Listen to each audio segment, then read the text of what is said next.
Damn, you son of a bitch. What the hell are you doing, man? It's a Thursday morning. You're hanging out in the break room. Rochester's Classic Rock, 96.5 WCMF. How's it going, buddy? Pretty good, buddy. What's going on, female buddy? Doing good, buddy. 36 degrees right now, but it'll be up in the mid-40s at some point today. Tomorrow, mid-50s. Wow. Shorts, baby. Although it will be raining. Yes. It looks like for most of the day, so we got that going for us. And back into the low 40s, high 30s on Saturday and Sunday, although the forecast for the Bills game in Jacksonville looks like it's 70 and sunny. Damn. Not too late to book your ticket, buddy. Okay. Just saying. Yeah. Okay. I know you got history in Jacksonville.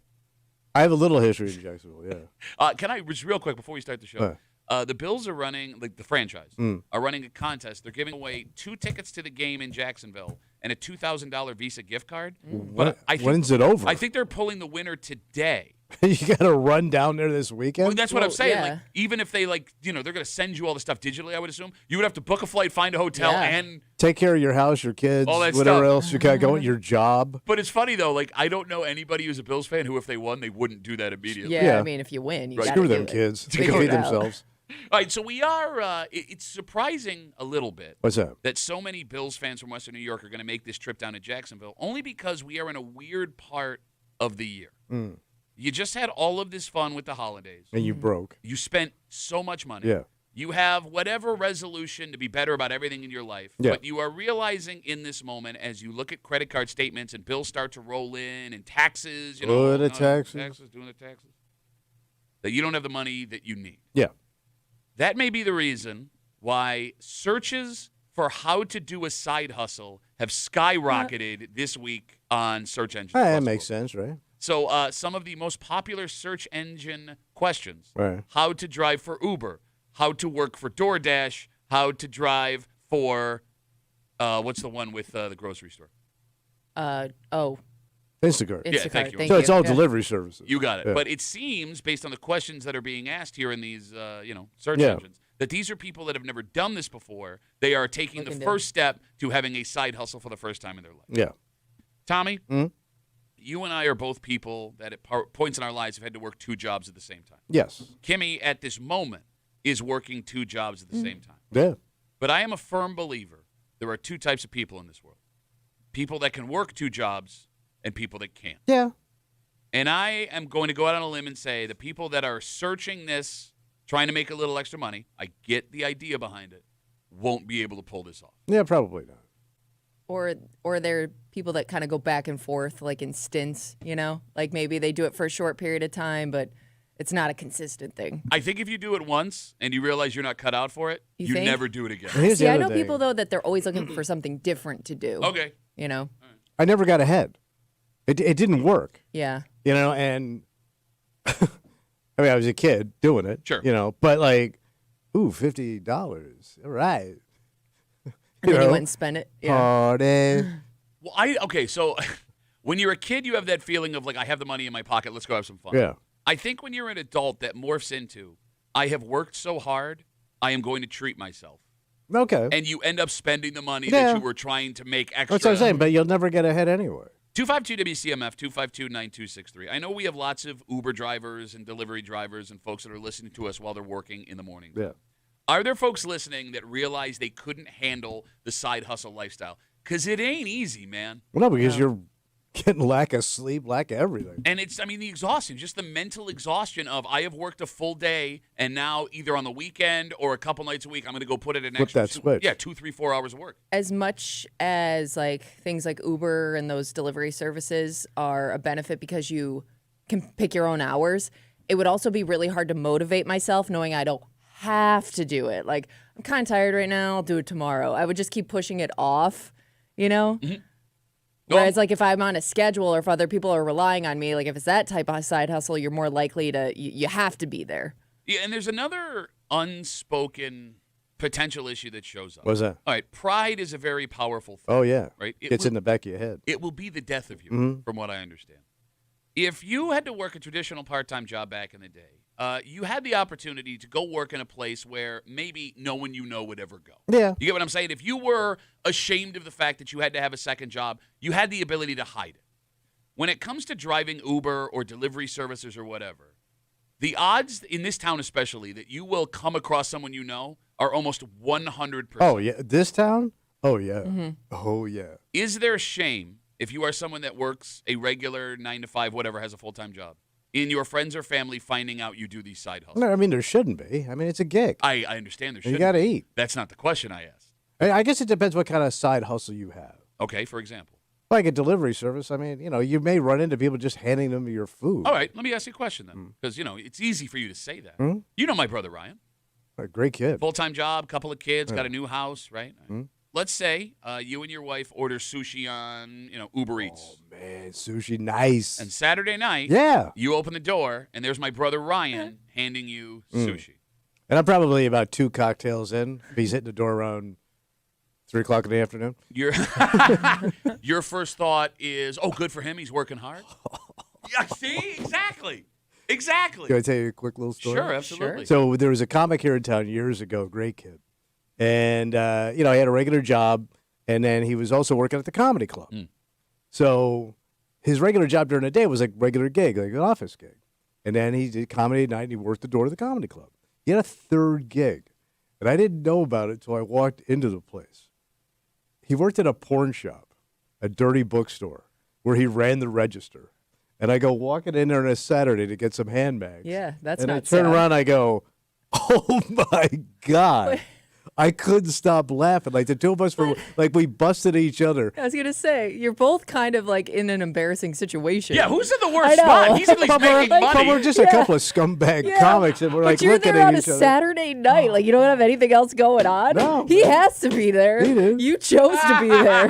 He makes a great point. Oh, look at this embarrassed idiot. Can I have my handbags, please? I couldn't stop laughing, man. Bro, he was the one that should be judging you. I know. We got Instagram messages coming in. Duffy at WCMF, easiest way to get us. Again, we're talking about this week a spike in searches for people looking to start side hustles. Has to be from all of the money that we all spent. Yeah, sure. Right, in the last couple of weeks in the holiday season. Connor writes us on Instagram. First day ever doing DoorDash to make ends meet a couple years ago. Third order I delivered was a buddy of mine from high school who looked somewhat confused as to why I was DoorDashing. Wasn't the best feeling. When you are working that part-time gig and someone sees you, I know you're right. You shouldn't feel shame. No. Like, I was doing comedy and picking up hours at Wegmans when I was like 19, 20 years old. Yeah. Working in the prepared food section.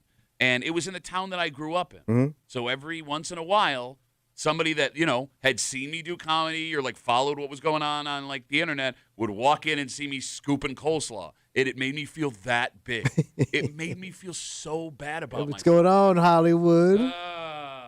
God, that feeling sucks, man. It sucks. But like you said, what are you gonna do? Nothing. You got to eat, man. But do you also reach an age where you're past the embarrassment? Because like, let's say you're retired and you're just looking for one of those kinds of gigs. Like if I saw an older person doing it, like I would just think like that's not their only option. They just are doing this to have a. They side. came up short, man. Yeah, see. They're All right. coming up short. Like Like if I see know. if I see a cat my age Yeah. doing that kind of a job, he came up short in his retirement, which is the reality for most people is this money you thought you had, it ain't going as far. And again, you're saying the right thing, but you will absolutely judge that person. No way, man. No way. You think I would point out, like, if I ran into somebody that had a job like that? Were you? No, I'm just saying, we know a couple people that are retired. Let's say you run into somebody that you used to work. I tell you about And let's say you open the door and that guy delivers you your sushi. Of course I'm laughing. Okay, well, But that guy kind of, there's certain people that you feel bad, and there's also some smug dicks that kind of deserve it. Don't you think? Like, if you knew a guy that was, who was always bragging, Yeah. got it locked up. Yeah, I know that guy. Mr. Button I know Up, that guy. And then you see him, doing scoops. Scoops. He's a 66-year-old scooper. You're gonna, You're gonna, he was full of it, man. But it always makes me laugh. What's that? Right? Like, I learned a very valuable lesson when I was 19 years old, What's 20 that? years old. There was a girl I went to high school with who got pregnant when she was like 17. And I remember It's almost like everybody in your class. I don't know, bro. In your day when girls got pregnant, they just disappeared. Kimmy and I, when we were growing up, they had the babies. Yeah. Like everybody knows someone who had a baby in high school. Having my baby. So what happened? I remember when I was 17, this girl gets pregnant, and me and my buddies, like, it was like, oh my God, look at this. And then a couple years later, my sister gets pregnant at 15. And that very valuable lesson I learned is the second that you make fun of somebody else for doing something, karma's coming for you. it will immediately happen in your life. Yeah. So for anybody to look at somebody else doing like a side hustle, like, oh, that's what you get for not, it will absolutely happen to you. If you have that attitude, it is going to happen to you. Because you don't know what the future is 5 or 10 years. Man, you don't. From now, You don't know. You don't know what your medical situation's like. You don't know what your kids' lives are going to be like. You don't know what your job situation is like. So true. The one that you have now, bro, I can't wait. If you start doing DoorDash, I will spend every dime I have to make you come to my house. Oh, I want you to. I want you to. I got your food You for would you. trust him? I ain't eating it. I'm feeding it to my dogs right in front of you. I would even do that. Dom writes us on Instagram, Duffy at WCMF. He says, you're better off trying to pick up hours at your own job. At least then you're going to get time and a half to go and work. If that's available. Yeah, I know. Not everybody has that option. Yeah. Okay. Thank you. By the way, again, like if you have a job like that, they don't want to pay you time and a half. Yeah. No. And two, every job I worked, before I got to this job, would keep me exactly at like 38 hours, so they wouldn't have to give me benefits. Yeah. Right. Yeah, they keep you like basically part-time. It's a cruel, cruel world. Mm-hmm. Are there people that do DoorDash and Instacart and Uber full time? Can you make a living doing that? Oh, full. I'm guessing in big cities you could, but I think it would be harder here. Like, right? Okay. Is it possible in Rochester? Like for you to just do? I'm pretty sure we've talked to people who are full-time Uber and Lyft drivers. But like, okay, when it comes to like what you make standard of living, right? Is that comparable to a job you would be working 40 hours a week? But you're also grinding out your car. That's the other thing. Like you're putting all those miles on your car. What an old man take. But it is. But what about the miles on your car? But end of the year you need $500 worth of brakes. Well, there are people that travel for work. Well, yeah, but normally. Yeah, but those people make bank. Not yeah, like always. us when we were traveling for work, making bank. Not You're us. describing our job back in the day. But you remember the car problems you had, and then all of a sudden you got nothing. Yeah, no, you're right. But yeah, again, like a top salesperson who lives out of his car. Yeah, he makes good money. we were telling jokes for $50 a night. Driving. Wait, you were getting $50. driving, Who was your agent? Driving. Can I send him a tape? We were driving 300 miles between gigs for $50 a night, and you're sitting here going, "Yeah, but Uber's really gonna grind your car down, you idiot." Buying secondhand tires in Nebraska just to get home. Don't do DoorDash. Really gonna hurt your car's value. You're the dumbest person I've ever met. I've always wanted to drive Uber or do Why don't you go get started? DoorDash, just because I'm curious if the side hustles of today are more stressful than the part-time jobs I had to work back in the day. Because like I did Wegmans, I worked at Kaufman's, I worked as like retail. Name a job. Yeah. I sold vacuum cleaners door to door, and my Wegmans experience was pleasant. Everything else was miserable. Yeah. And I don't know if I would enjoy the peacefulness of being alone in my car most of the time, or if that would drive me insane. But you also got to deal with the people in your car. Yeah. If you're like an Uber driver. Yeah, you're right. It's And then you got to deal with customers when you're delivering the. I don't know. Because you're still doing customer service. But I don't have to In a come way. face to face with them if I'm dropping food off. Right, at the door. true. You know what I mean? I'll tell you the one I wouldn't want to do. Instacart. I hate grocery No, shopping I would for not myself. want to shop for other people because I think not only are you going to the store and shopping, but you're also like interacting with them while you're shopping too, and like asking them questions. And I guess that gets frustrating if they're not responding fast enough. I just don't want to be in the grocery store. Like that would be your dream. Have you ever job. seen? Have you ever seen the? I don't know if they work for Instacart or what, but they'll have like 2 carts at a time trying to fulfill 2 orders. Yeah. Doesn't look fun, man. I like shopping, but I don't know if I want to shop for other people either. Well, he'd be replacing everything with fancier items. Yeah. Hey, You don't want that. You know why? That's no good. This pineapple's pink. We have a dynamite pink pineapple kind of show for you this morning here on CMF. So normally on Thursday we would do Bitch Boys Theater, but Kimmy, we don't really have any bitch voices because it's first of the year. Yeah, we're a little short. Okay, so that's okay. We are going to pass on Bitch Voice Theater this morning as we build up our Bitch Voice Theater reserve. All right. However, just after 7 o'clock, 2 days ago, we told you about a mistake someone in this room made. He had one job, to count out money, put them in an envelope, and distribute the money to the right people. Yes. And he screwed that up royally. We'll recap the story if you haven't heard it. This man had 2 options.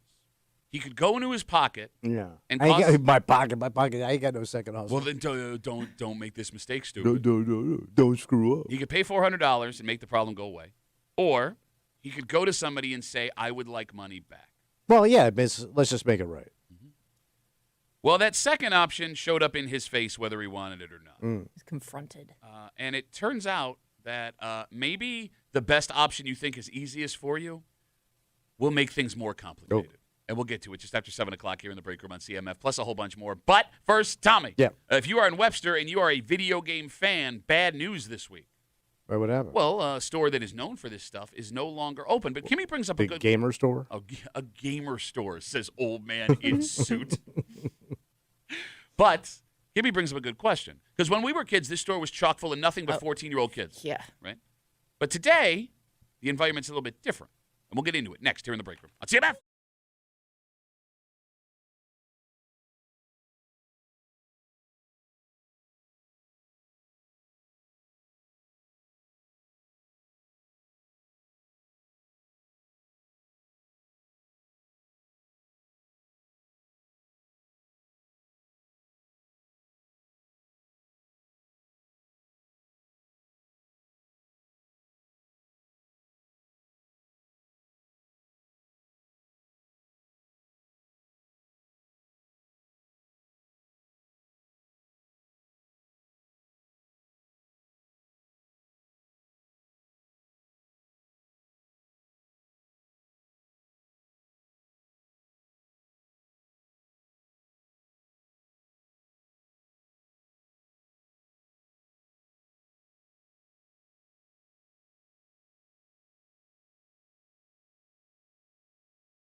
Bad news for all you gamers out on the east side. What happened? Well, you got one laugh. Why are you laughing? I'm not laughing. I'm enjoying your. I mean, you got a funny show. The way you tell stories. You tell a funny story. You wish ill will on people you don't talk to. Ill will. The game store closed. You have one less place to go buy your video game stuff. But Kimmy brings up a good question because when we were of the age that this was popular in our lives, we know exactly who was in here. These days, it's more of a question.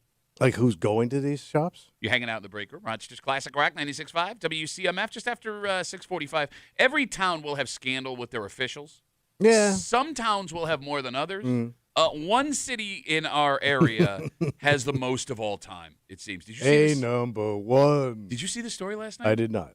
Bro, as if 3 police officers arrested wasn't enough, an elected official was arrested yesterday in a similar story that looks like somehow is not connected to the first 3. So this is a separate, okay. We'll tell you what town we're talking about just after 6:45 here in the break room on CMF. This week it was announced, Tommy. What's that? That GameStop has closed its Webster location. That's a chain, right? Yeah, GameStop is an international video game chain. You can buy everything from video games to video game systems to a bunch of other stuff we'll talk about in a second. For those who don't know, GameStop has been in the news for not the greatest reason the last couple of years. Employees of GameStop, a lot of complaints online if you go check that out. There was that whole stock manipulation thing back in 2021.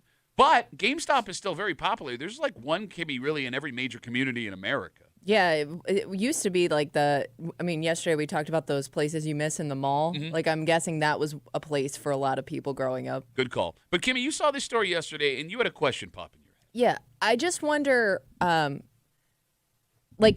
with GameStop, what's the average age of the customer? Because when we were growing up, it was full of people kids, right? Teenagers. But now I'm wondering if that skews a little bit older because the same people that went to it as teenagers are still going to it. And I don't know how many teenagers are going in store for these types of things. So what's the average age today of a dork? I think you're underestimating the amount of people that grew up with this, that it wasn't just for dorks, I guess. That's our new slogan, GameStop. Not just for dorks anymore. The phone number is 252-WCMF. You think that anyone that walks into a video game store is a dork? If you're my age, if you're a grown-ass person, man, would I don't think that there are a lot of people that gave it up completely. All right, so I'm going to tell you a statistic that you're not going to believe, but it's 100% true. Okay. Right now, annually, sales for gaming exceed movie ticket sales, Hollywood, and music sales combined. No, legitimately. Yeah. Can you Google? Well, they say that the money they spend on producing these games is like a movie, right? Like Call of Duty and. Who's a dork now? Who's a dork Yeah, now? I don't know these games. Who's a You dork? sound like more of a dork trying to explain. Where's the one where you chase the hooker in the car? Yeah, we had Grand Theft Auto. Which, by the way, the new one was supposed to come out next year. We've been waiting for 15 years for this thing. You have no idea how this works. You called everyone who likes the doors. We had a lot of fun back there, but actually I heard, Kimmy, these days they're producing the games like movies. That's what I hear, like a Call of Duty. Like movies. All right. I ask sincerely. Yeah. Because I know we have a lot of gamers that listen to the show. 252-WCMF, 252-9263. When you walk in a GameStop, the average age of a customer in there is what? Because I had to go in a GameStop twice while we were on Christmas break to get presents. Yeah. But I was the only person in there when you wouldn't even know. Yeah, when I walked in. So there was no one I could, take a look at. They don't just sell video games anymore. What do they sell? So they sell a lot of collectibles like sports cards. Oh, it gets better and better. Pokemon cards, Funko Pops, figurines, and stuffed animals. Okay. So I don't know if their primary customer base are people that like video games now, or they've moved to the collectible area. Could be a combo. But you're still in that weirdo. You shouldn't be doing this at your age, right? But I think it's more common with adults now because they grew up with it. Yeah. I mean, Kimmy's even right. if you don't do it often, I think a lot of guys still have an Xbox, still have a PlayStation, just because it's almost like I've always had one, so I still need to keep one around. Okay, so I look at somebody like you. You got your wife and 2 kids. Uh-huh. Let's say you were a gamer. Yeah. You've got no time. So where are these people that are adults with 2 kids and a job and a mortgage getting the time to plop their ass down and play At these night. games? Yeah, so I think they do it. My husband has buddies, they have kids, and they do it once the kids go to bed. So they just don't sleep? So you do it either that way. Well, yeah, I mean, look, it's the same way we all like stay up too late to watch Netflix or stay up too late to watch a sporting event that you shouldn't be staying Yeah, up but you for. don't do that night after night. Okay, you catch Monday Night Football when you're interested. No, I'll watch any Monday Night Football game, Thursday Night Football, the Sabres when they're on. I'll watch the Pistons or the Nuggets because you got Rochester. I was watching the Nuggets. Jalen Pickett, Aquinas Grad, had 29, 7, and 3 the other night. What? Amazing. Did you tape it? They won last night, too. Beat the Knicks. Damn. It was awesome. The point I'm making is, Right. you This is find why time- nobody sleeps. But there's another way that adult gamers get this done. What's that? Getting their kids into video games and bonding with them over. Oh, okay. So then you're both turned into a couple of fat slubs. Slubs? Slubs, not schlubs, Kimmy. Slubs. Slub. What, two? I like slubs better. Yeah, slub. A schlub and a schlub equals slubs. 252 WCMF, 252-9263. The GameStop in Webster has closed this week. Caleb writes us on Instagram. That's a perfect name for a gamer. Kimmy, Caleb. he says they closed the one in Victor, too. Oh, okay. So we've lost two. Okay. Count them, two Damn GameStops. it, Caleb. What are you going to do now? Get a girlfriend? All right, so we have the gamers. They've showed up on Instagram. Yeah. Duffy on WCMF. Phil writes us. I went into GameStop a few months ago. I was the youngest person in the store by at least 10 years, and I am 27 years old. Okay, yeah, that makes sense. I would think it's probably So it's people in middle their age. 30s, 40s. Okay. Well, here's the thing, too, that you don't know. Video games are expensive. Systems are expensive. Yeah. Vintage stuff that still sells really well is expensive. So you would need plenty of disposable income. You got to have a gig. Well, I mean, not only a gig, but a gig that gives you enough money to spend it on the side. I thought we were all broke. I thought the economy sucked. That's why it would be an older cat who Maybe that's why they went out of business. they're not. People are cutting back. That's why the GameStop's closed. Salt writes us, the average gamer is 41 years old, split 52% to 48% male to female, not counting kids. So there's a lot of chicks doing games? Yeah, it's a growing population. So do they make games for women, or the women playing the male games? Male Why games. can I answer that question? What's a male game versus Well, a I'm female guessing game? Call of Duty. I don't think my wife wants to sit around and blow people away with a shotgun. Oh, but I disagree. When you start talking, There are women that make like millions of dollars streaming themselves playing Call of Duty. Yeah, because they're showing their rack. No, they're not. There ain't no broad making that kind of money where you No, ain't seeing it's some No, there nips. absolutely shut is. up. Shut up. Hey, take your top off. My God. Look, I He don't. speaks so confidently about a world he knows nothing about. That's his whole life. Stick Nothing around, about. baby. That's Stick his whole around. life. Have you ever played video games? Like, have you ever sat down and played any video games like from the 90s on? No. So I remember when it first came out, and it was Atari, and it was just Pong. It was Yeah. just a beep, beep, beep, and a buddy of mine got it, and then they told him, Yeah. don't play it on your TV. It's going to scratch the screen. They said those little things inside scratch your screen. We believed that. Was that a real thing? No, but we Okay. believe. Oh, they thought it was. Okay, it'll scratch. It'll ruin your TV. I see. So, all right. Apparently, Brockport closed as well. Look, I'm just Jesus going based Christ. on people writing. That's what Alex said. I don't know if it actually happened. Is GameStop going out of business? Maybe people, because I wonder if a sound lot good. of that stuff people can just, you don't have to go in store to purchase. Well, that's what Brandon brings up here. He writes, "I'm surprised GameStop still exists. Yeah. Nowadays, it's popular to just buy a game digitally off of the console. Oh, so you Yeah. don't really have to physically have the game. No, you can download Yeah. games. Oh. Yeah. Nice. I don't know. That would be weird to me, though. Like, I do like owning the physical media. It's why I got back into buying records again.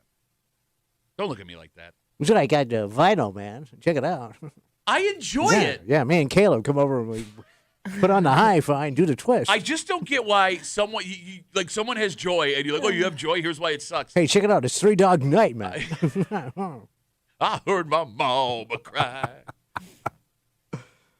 It does feel like GameStop or whatever video game store you go to, even if it's like the video game section in Target, Walmart, or Best Buy. Yeah. It feels like a place where a parent and a kid could bond very easily. which is together. good. Right? Because, like, when I did go into the GameStop over Christmas to get what I need to get for my nephew, they had all of the newest video game stuff, and they had it mixed in with the retro stuff. Like, they had under glass, like, Nintendos and Segas and all that stuff from when I was a kid that people had traded in that they were selling. Yeah. You could buy the newest stuff, and if you played your card right, raising your kids, it would be easy to make that their hobby, too. Now you have a built-in excuse to do what you want to do and share it with your kid. All right. But I wonder, that's though- nice. It's every parent's dream. Do you think there are a lot of parents sharing this with their kids, or is it now uncool because your parent does it? Like, would you want to do a good something your point. dad does? Like, is that, it's kind of seen as like dad's hobby, not yours. All right. So when I was a teenager, the big game in our house was NHL 99 on the Yeah. PlayStation. And my dad, my brother, and I would Played it all together. play together, and that was like some of the fondest times, fondest Yeah, memories but your I had. dad got it for you, not himself, I right? don't. And then played it. I don't think his dad did anything for the family except leave.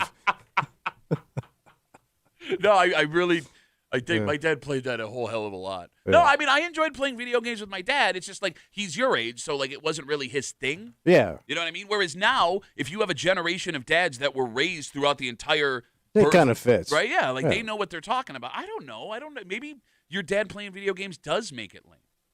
I just find it weird that you have this image of what a gamer looks like, but it's a 100% dated image. Because Kimmy, your husband. Well, I'm a dated person. No, what I'm trying to illustrate to you. It's all walks of life. It's a melting pot of gamers. No, Is that what you're saying? Your husband is a gamer. Was a gamer. Yeah, he does it occasionally. Would you look at her husband and think that he was a guy that did this kind of stuff? No.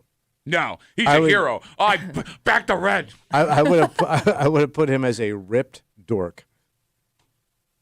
He's a deadhead who loves video games. Yeah. He's two people that you hate, two people that you despise, deadhead and gamer all rolled into one.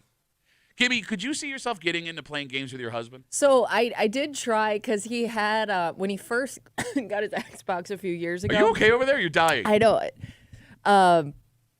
This was like during COVID, so he played it a lot, Okay. and he got the Tony Hawk Pro Skater game, which I used to play all the time That's as a a kid. good game. So I was like, "Yeah, let's play." And then I went to play it, and I sucked at it, and I just thought, "Yeah, I don't like this anymore." I think because I wasn't good at it, I wasn't ever gonna be good at it. I kind of gave up on it pretty quick. It is easy to get sucked back in. It was cool because this is something I remember from being a kid, but the nostalgia wore off fast. So is Madden still huge? Yeah, it's And then like all those golf ones that used to be out, are those big? I don't know how popular golf is. I don't either. Oh, you but talking about like, Lee Trevino's putting challenge? I love Lee Trevino. Come on, Samari Mex. Mega Drive.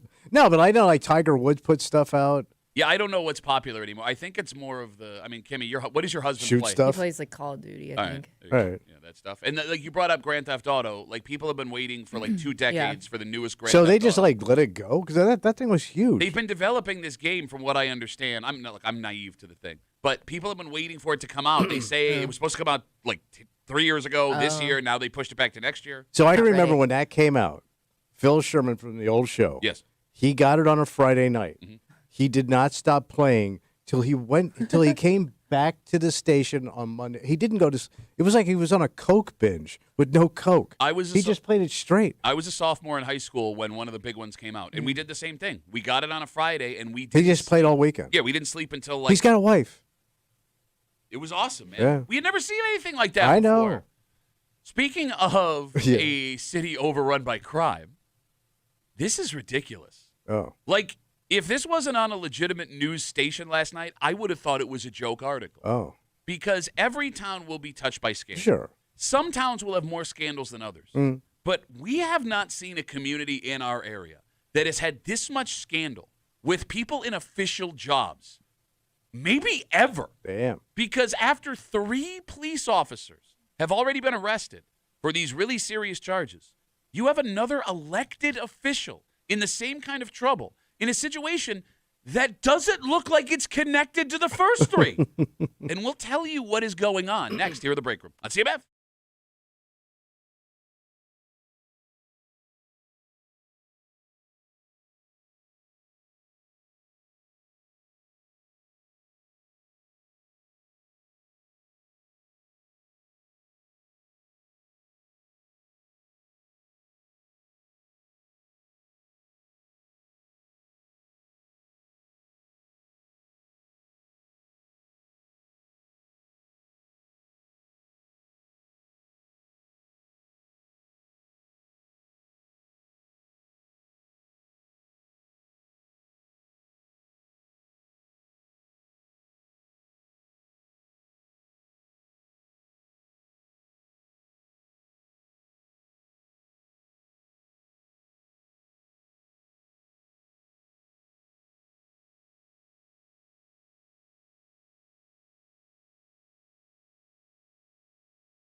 Just when you think it can't get any worse for this community. What happened? Well, for a town, village, city to function right, you need to trust your police department and you need to trust your elected officials. Yeah. So when you have members of both now wrapped up in drug charges, and those charges may not even be related to each other, you're hanging out in the break room. Rochester's Classic Rock, 96.5, WCMF, just after 7 o'clock this morning. If you listened earlier this week, you heard the story of Tommy accidentally giving money intended for Kimmy to one of our engineers for Christmas. I got the gifts switched up. And if you missed that, we'll recap that story for you in just a little while. And you had two options. You could go in your pocket, spend another $400, and make Kimmy whole. Yep. Or you could go down to where the engineers were and ask for that money Yeah, back. because I didn't even know which engineer had it. You got it. Well, it turns out that the universe took care of it for Tom. Yes. And I tried to tell you to just let it go. Let go what? What do you mean let it? We'll get to what happened. You going to take it back? How can I? Could you after you were pitching the other How day? can Now I? you're going to be like, oh, no, what? No, I We'll get to more.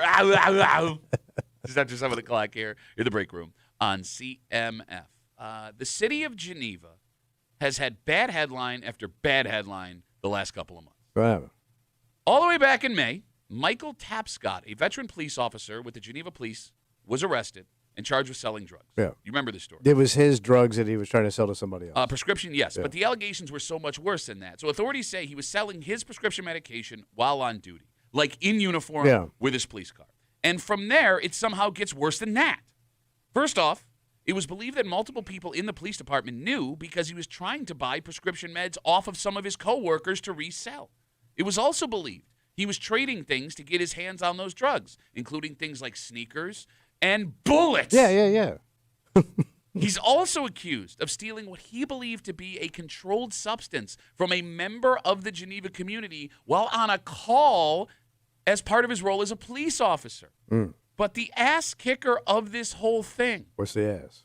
he was the DARE officer in Geneva. Well, they dared him. I dare to take that. He went into schools to talk to kids about drugs. Yeah. But he wasn't the only police officer arrested. In the time between his arrest and right now, 2 more Geneva police officers, including a sergeant, have been arrested for drug-related charges involving this case. There was also an arrest of a security guard allegedly involved in this thing as well. And that has made it a dark time for the city of Geneva. This morning, What happened? the hits keep coming. 45-year-old Amon Whitfield is a Geneva City Council member. Yesterday, he was arrested. What do you do? After police say he sold cocaine and fentanyl to another person during an investigation run by multiple law enforcement agencies. Damn. He's been charged with criminal sale of a controlled substance and criminal possession. He has a court date now coming up. But what might be the mind-blowing part of this story? What's that? There's nothing in the allegations that says the what this man is facing are involved with what the other man is facing. This is like it could be just separate situation. Kimmy, the way the story is written, this looks like it's a completely separate case. Yeah, they don't link the two. So you now have 3 police officers arrested in a drug-selling scandal, separate from an elected official in Geneva arrested for what might be his own drug-selling scandal. Geneva, 252 WCMF 252-9263. What is going on in your town? It's a wide open town, man. Tommy, explain this to me. I don't know. It's a small town, though. It's a very small town. It's not a big place. No. You know, it's about the same size as like Auburn, maybe, right? Okay. 20,000. Doesn't that make maybe? it more alarming? I don't know, because the lake is there. Whenever it's a lake, I can't tell where a town starts or ends. You know what I mean? Well, I mean, it's just like that downtown area you drive through. It doesn't seem very big. No. But, okay. But I'm also thinking, like, you know, I mean, these guys don't make a lot of money. Cops do. Well, I don't know. Does a cop in Geneva make that much money? Man, you make enough to not have to sell prescription medication. I know, but Don't do that thing where you try to justify this. I'm not trying to justify. You are, no. See, the handout means to try to justify. This is Tommy's side language for justification. Justify cocaine and fentanyl. I don't know fentanyl. I know a little bit about cocaine. I don't know no fentanyl. Fentanyl will kill you. Yeah, so can cocaine. Fentanyl's a little quicker. Okay. Is fentanyl hillbilly heroin? No. No, that's meth. Yeah. Okay. The phone number is 252-WCMF, 252-9263. Geneva is right around where our signal dies. So I know you guys out there can hear us. We apologize. Maybe that's why they're doing so much fentanyl. What about that community has led to all of this? Is it something about the community, or is this just an extreme coincidence, Kimmy? Do these people just see it as there's a lot of money to be made here? I don't know. All right, it is one of those haves and have-not places. Yeah. Because there are Like taking advantage of a lot of people that live in the area. I mean, Kimmy, you got $1 million high-end homes on the water. You got high-end resorts that people come from all over the country to stay in. And then you have massive poverty in some parts of the city. Does that contribute to stuff? Yeah, it would. It must. For sure. But then why doesn't this happen in Canandaigua? Same kind of situation? I don't think Canandaigua has the same situation that Geneva has. I don't know, man. There are some parts of Canandaigua. But Canandaigua isn't as isolated, I would say. So the isolation of Geneva, you want to argue? Yeah, it could have something to do with it. Okay, let's walk down that route. Okay. Because she is right. Geneva is kind of on its own like little island. Yeah. Mm-hmm. Do people who have power in Geneva feel like they're so isolated that they can do whatever they want? Evidently. If the allegations are true?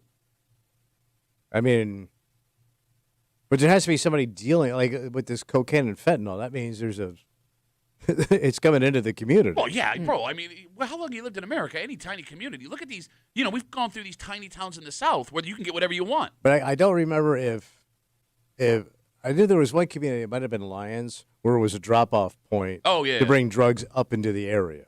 I don't know if Geneva is one of those areas. Okay. Like they're bringing it up from New York City. But that still wouldn't explain But I mean, why, it's flowing in. I get it, but that still wouldn't explain how you have 3 police officers and an elected official. Well, you're dealing with it. You're seeing it all right in front of you. So why not sell it? That's stupid. Sell. 252-WCMF, 252-9263. Again, after a scandal that started all the way back in May involving 3 police officers and a security guard in a drug-selling situation, yesterday, a 45-year-old Geneva City Council member was also arrested. He was charged with selling cocaine and fentanyl to another person after an investigation run by multiple law enforcement agencies. It does not look as if this case is connected to the other cases, but you got 3 cops and an elected official since May busted for being part of a drug-selling situation. I'm more disturbed about the cops than I am the elected official. Why? Because these elected officials in these small towns, that's not their regular gig usually. They usually have a regular gig, and then they do this on the side. Okay. You know what I mean? So now they have 3 gigs, is what you're saying? But that would explain. Yeah. But, there's more of a responsibility with the police officers, obviously, because they're there to serve and protect than guy that sits on city council. All right, I get where you're going. You know what I'm there. saying? No, I get where you're going. Well, there. yeah, like as a police officer, your job is to This is your find these gig. people. Whereas I can understand as an elected official, like that power getting to your head and making bad decisions and thinking you're untouchable. Look, I get where you guys are coming from, and not to sound like Norman Rockwell or anything, but like you, the people of this place, this city, chose you to represent them. Yes. To make it a better community for them to live in, and you're selling drugs, according to police. I know. Oh, it's bad, Pat. It's bad out there in Geneva. All right, we got Instagram messages coming in. Duffy on WCMF, easiest way to get us. Bobby writes us. What's Bobby saying? Bobby says, don't do drugs. Well, I don't know if he says that, but he says Geneva is a halfway point between Rochester and Syracuse. Does that make it a drug hotspot? Oh, you got drop-off point? I don't know. Will you stop saying drop-off point? Narcotic distribution center. What cop show did you watch last night where they kept saying All drop-off point? Okay. Shelley writes us, Hobart and William and Smith drives a lot of the drug economy in Geneva. Okay. The colleges? If there's numbers to back that up, I'd like to see them. I always laugh at that, Kimmy, like the grown-ass people that live in these cities aren't also fans of drugs. Yeah, because, there are a bunch of small college towns around us. A bunch of those SUNY schools are in towns similar to this. Wouldn't those other towns have that problem then, too? Yeah, you're talking Geneseo, SUNY Brockport. Right. I don't know. You don't know. I would think it would be more about those poor communities out there. You know what I mean? Well, and the drop-off point. Oh, yeah, right there. A distribution center. 252 WCMF. Let's talk to Peter. Hey, Peter, how are you, buddy? Hey, good morning. I just wanted to weigh in on the topic you guys are discussing. I think there's a lot of factors as a resident of Geneva. You guys pretty much hit on all of them. I know you guys aren't in the area, not knowing exactly what goes on in Geneva, but there's the diversity. And recently, I would say within the last 4 years, the woke agenda, I think, has led to, I don't know if corruption would be the appropriate. But I just want to stop you real quick. You had 3 police officers arrested in a drug scandal. How does that have to do with a progressive agenda? Well, I think you guys touched on a lot of ums in there, Peter. You touched on Hobart, so I think that's a big part of it. No, stop. Hold on. Time out. Hobart's a college. These police officers work for the city of Geneva. How do 3 police officers arrested in a drug-selling scandal, one that was allegedly trading prescription drugs for bullets, have to do with a progressive society? So it's a bigger, I could go on for a while. Yeah, I don't want you to. Just give it to me. Give me a sentence, Peter. So the cops were woke? You got woke cops. Wait, no, not the cops. The city council. I'm touching on the city council. No, but here's the thing. All of it goes together, man. You can't pick one thing and then be like, it's, cocaine and fentanyl, woke, prescription medication for bullets. That just happens. That just happens. No, but I think a lot of people are given leeway on, for example, the city council. He was arrested. We are talking about this because he was arrested in an investigation run by multiple law enforcement agencies. I think prior to that, there was probably some stuff going on that was slid under the carpet. You got to go back, Pat. You got to go back. You mean like with the police officers where we have No, not go that far back. No, okay. Peter, thanks not for the that far back over here. Oh, my God. Oh, my God. Let's go to the Instagram messages. All right. Joe writes us. He says, people in power feel that they are all untouchable, especially in small towns. It's even worse. I don't disagree with that. But we do see a lot of We do see a lot of those, bizarre stories about small town judges and things like that. And I do think that there is this sense Judge woke. of oh, God. Nobody can do anything about it because I'm in power. All right. If you are just joining us, again, we are talking about another high-end official in Geneva, well, he's high-end, it's a city council member, arrested for a drug charge. According to police, the 45-year-old Geneva city council member, Amon Whitfield, was arrested after they say he sold cocaine and fentanyl to another person during an investigation run by multiple law enforcement agencies. This comes a couple of months after 3 police officers between May and a couple of weeks ago were arrested involved in a prescription drug selling incident. Again, the details of that can be found on Google. To recap that would take me another 10 minutes. The thing that really makes me scratch my head. What's that? Because look, the 3 of us as idiots and Peter are not going to get to the bottom of why a community has this kind of problem. And it is, I guess, possible a coincidence. But this Geneva City Council member is aware of what's going on with these cops. Yeah. He watched them get arrested. Oh, sure. He sees them losing their jobs. He sees them being embarrassed publicly. You would also assume, Tommy, after everything that is going on, to try and gain the trust back of the community, the law enforcement in the area were going to be extra sensitive to drug crimes, especially ones that may involve important people. So you don't stop selling cocaine and fentanyl for a little while? At the very least, for a little while. Well, I wonder if you start selling cocaine, or let's say you're moving product for somebody. Mm-hmm. Well, now you're kind of got to answer to these drug lords, Pat. And these drug lords. I'm going home. I can't deal with you. And the cartel. I can't deal with Peter. The cartel. Can't deal with any of you. And if you don't, you got to keep kicking that money back to the cartel. Shut up. In my village. Shut up. The cocaine donkey I'm going to needs to be fed. You are a cocaine donkey. Kimmy, why would you keep selling drugs as an elected official when you also like the money. But I would also the lure of the money, right? I mean, the cash is coming in. Yeah, but you know where you don't make money? In jail. You know what you don't pay taxes on? What? Drug money. Yeah, but you... I think that you have to pay to the cartel, which I guess would be kind of a cartel tax. Stop saying cartel. I think sometimes in a lot of these stories that's been going on for so long, they get pretty bold about it, and it's almost like, well, nobody's going to do anything about it, so I'm going to keep doing it. Yeah, we don't know how long he's been selling it. No, but that's what I mean. I don't know, man. Like, hey, if I own a chainsaw and my buddy next door cuts his hand off with his chainsaw, you know what I'm going to do the next day? Be very careful to stop using my chainsaw for a little while. I'm just saying. I thought you were going to send him flowers, but that's good, too. Well, no, because how's he going to pick him up? He's only got one F in hand.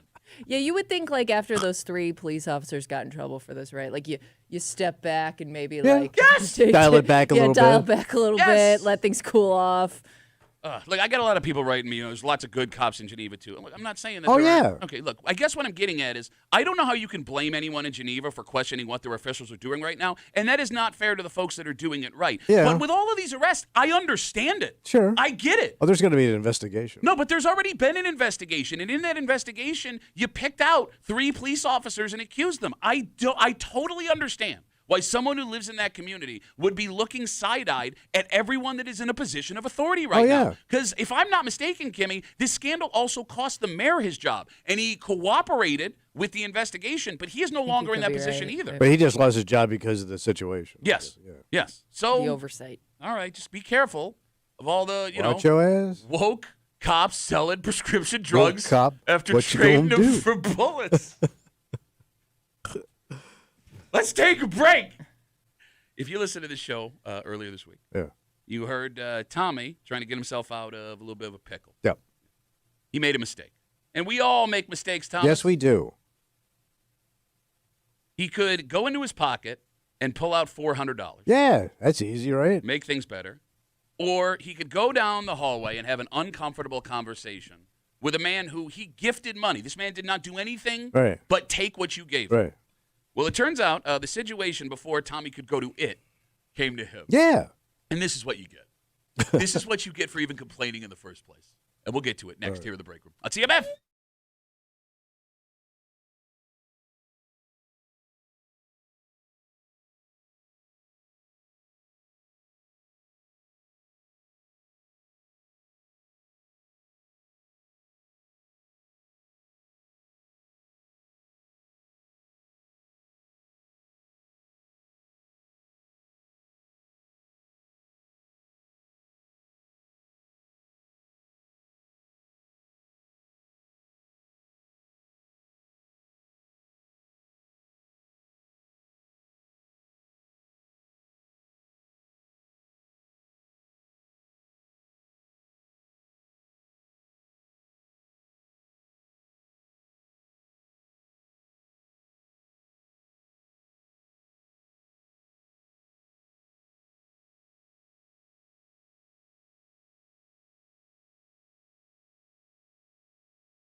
This is what you wanted, man.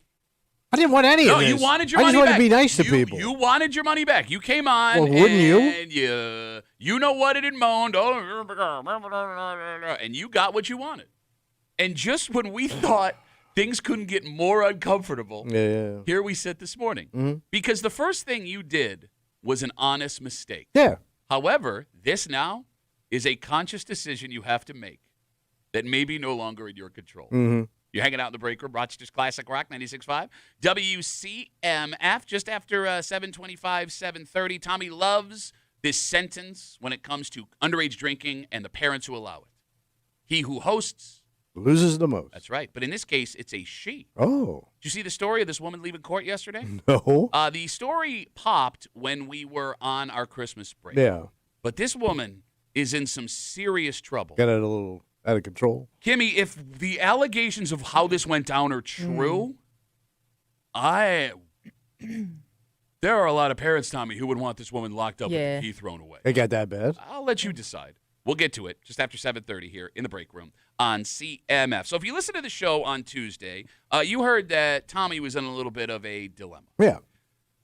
Every year, before we go on vacation for Christmas, we give Kimmy a Christmas gift. Yes. It is $500 cash. Tommy and I split it, $250 each. And we also give $100 to our engineers. And we have two of them. Yep, our two engineers. So all in all, $700. Killing my retirement. $350. You're not going to be able to retire. $350 a piece for Christmas. So Tommy, for whatever reason, took the lead on this years ago, and it's been his thing. So I give him $350. He distributes the money evenly. I buy in the cards. stuff. We package it up nice and pretty. Yep, and boom, hand it off. Yeah. So when we got back from our break, we were asking Kimmy, kind of busting her chops, how she spent our money. Yeah. And she told us what she spent it on. And you guys were like, well, what else? Right. No, that was it. Because when you open your envelope, $100.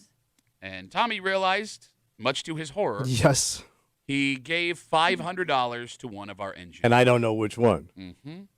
So we had a 25-minute discussion with listeners trying to help what Tommy should do. How to make it right. Yeah, exactly. Because Kimmy needs her $400.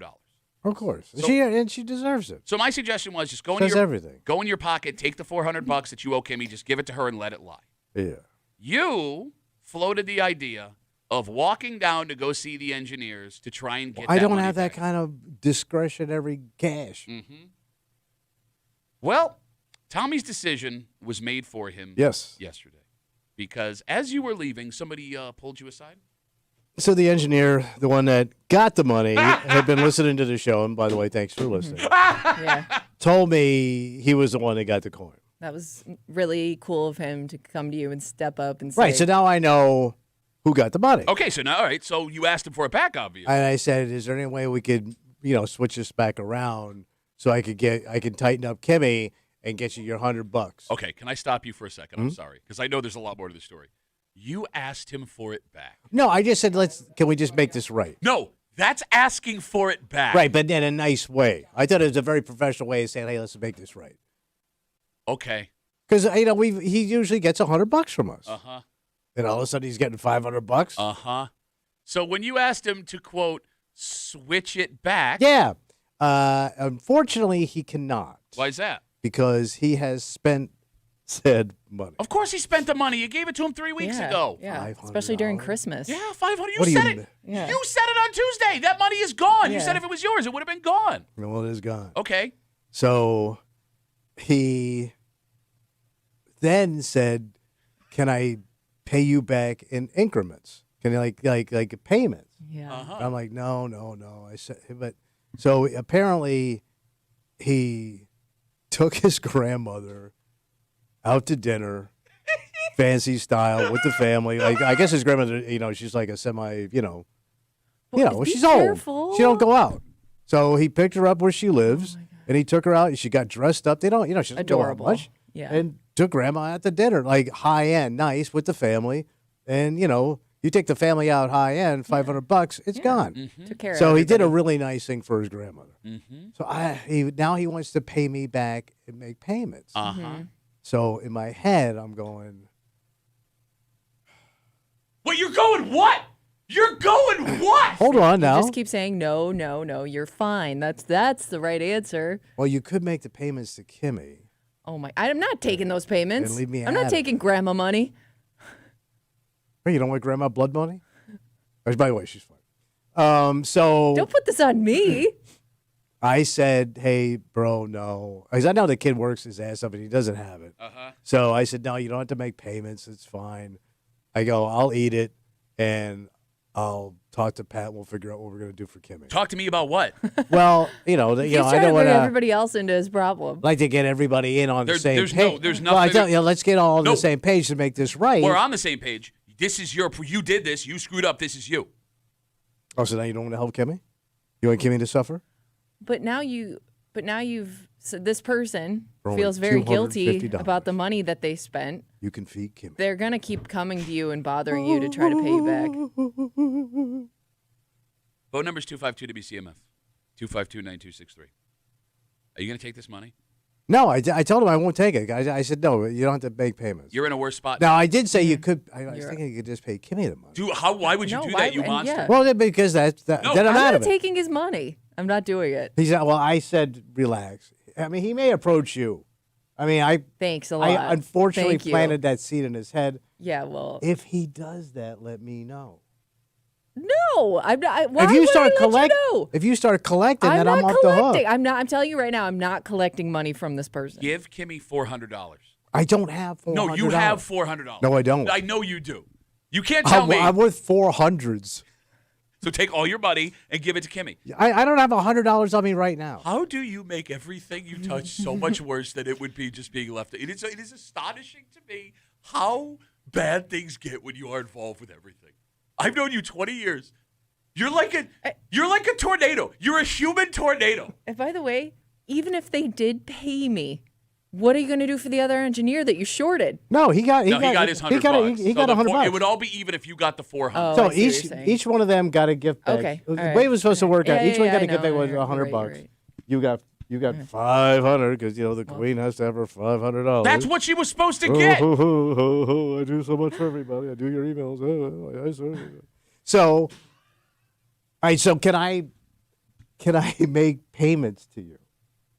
Me? Yeah, well, no, that's the only way. no, I'm fine. No, take his money. What are you No, doing? Take I his don't money. want to take his money because you know why? Because No, he's don't gonna, let him off the hook. No, but he's gonna make me regret taking his money. No, look what he's I'm doing not right doing now. it. He's shooting This finger is guns. like this is money that comes with stipulations, and I'm not doing it. You've got a bigger problem than you realize, I don't think so. I think I'm off the hook. Okay, the phone number is We're all 252-WCMF, 252-9263. Here's why you're not Don't cool. point at me. Here's why you're not cool. I'll get you Starbucks tomorrow. What, Wow. $400 worth? Well, chip yeah, away we'll at start it with a little by $4 little. coffee. I know this kid, the engineer. Oh, he's a great kid, and he works his ass off. He is going to bring you money. Mm-hmm. And now I Yes, he said is. no. Okay. He's gonna leave it for you. He's gonna try to put that money in your. I'm not hand going to take the somehow. money. Okay, listen to me. Number one man rule. Number one man rule. Man roll. If a man wants to pay you back, you have to let them pay you back. Okay.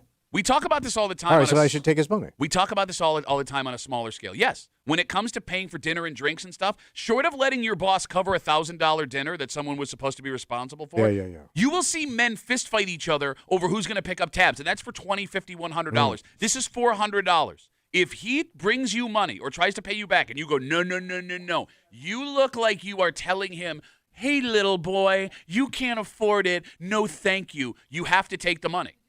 But he can't afford it. That's why he's going to pay me Yeah. out back in payments. No, I understand. If you would have just kept your stupid mouth shut and handled it like a man, you wouldn't be in this spot. Yeah, but you always say I'm not a man. You're not a man. And you always say I live with my wife, and I have no money, and I never had a raise. Yeah. I'm just a puny little boy. I'm also a known hider. So take the money then.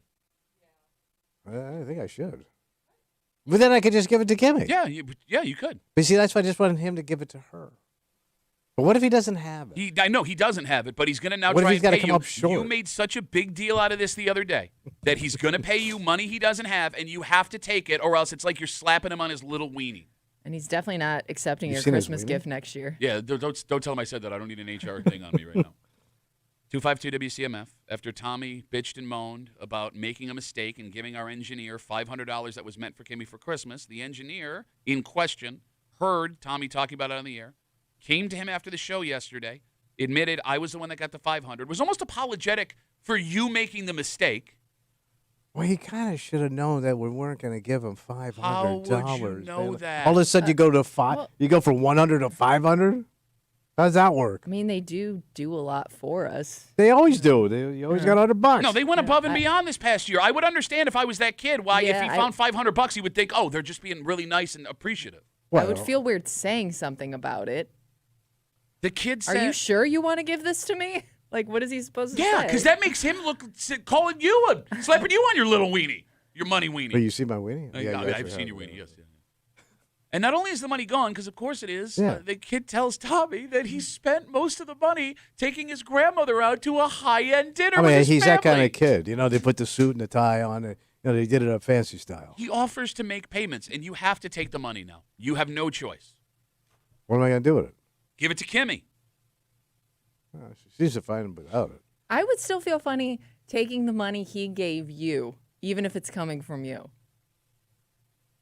Because it's still his money. What are you laughing at? This is not funny. That's kind of funny. They're all having a good laugh here, right? Uh-huh. I'll tell you what, next year, when I give you that gift, I'm counting out the cash to you. Okay. I am, just to make sure.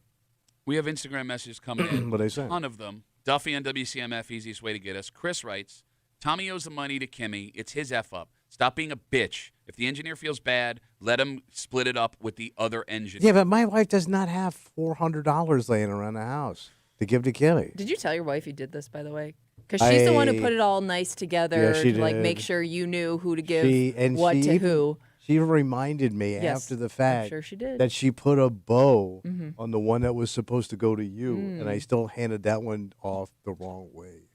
Paul writes us on Instagram. What's Paul saying? For someone who says everyone is chintz, Tommy is the most chintz person on the planet, and he just ruined this kid's month. How am I chintz when I did give out money? How's that chintz?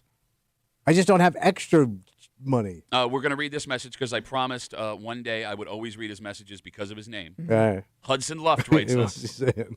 How is a grown adult this petty and bitchy about $400? I'm 19, by no means financially rich, but even I have enough to spare to pay someone back $400. His lying punk ass ain't got no $400. Lying punk ass. Ain't got no $400.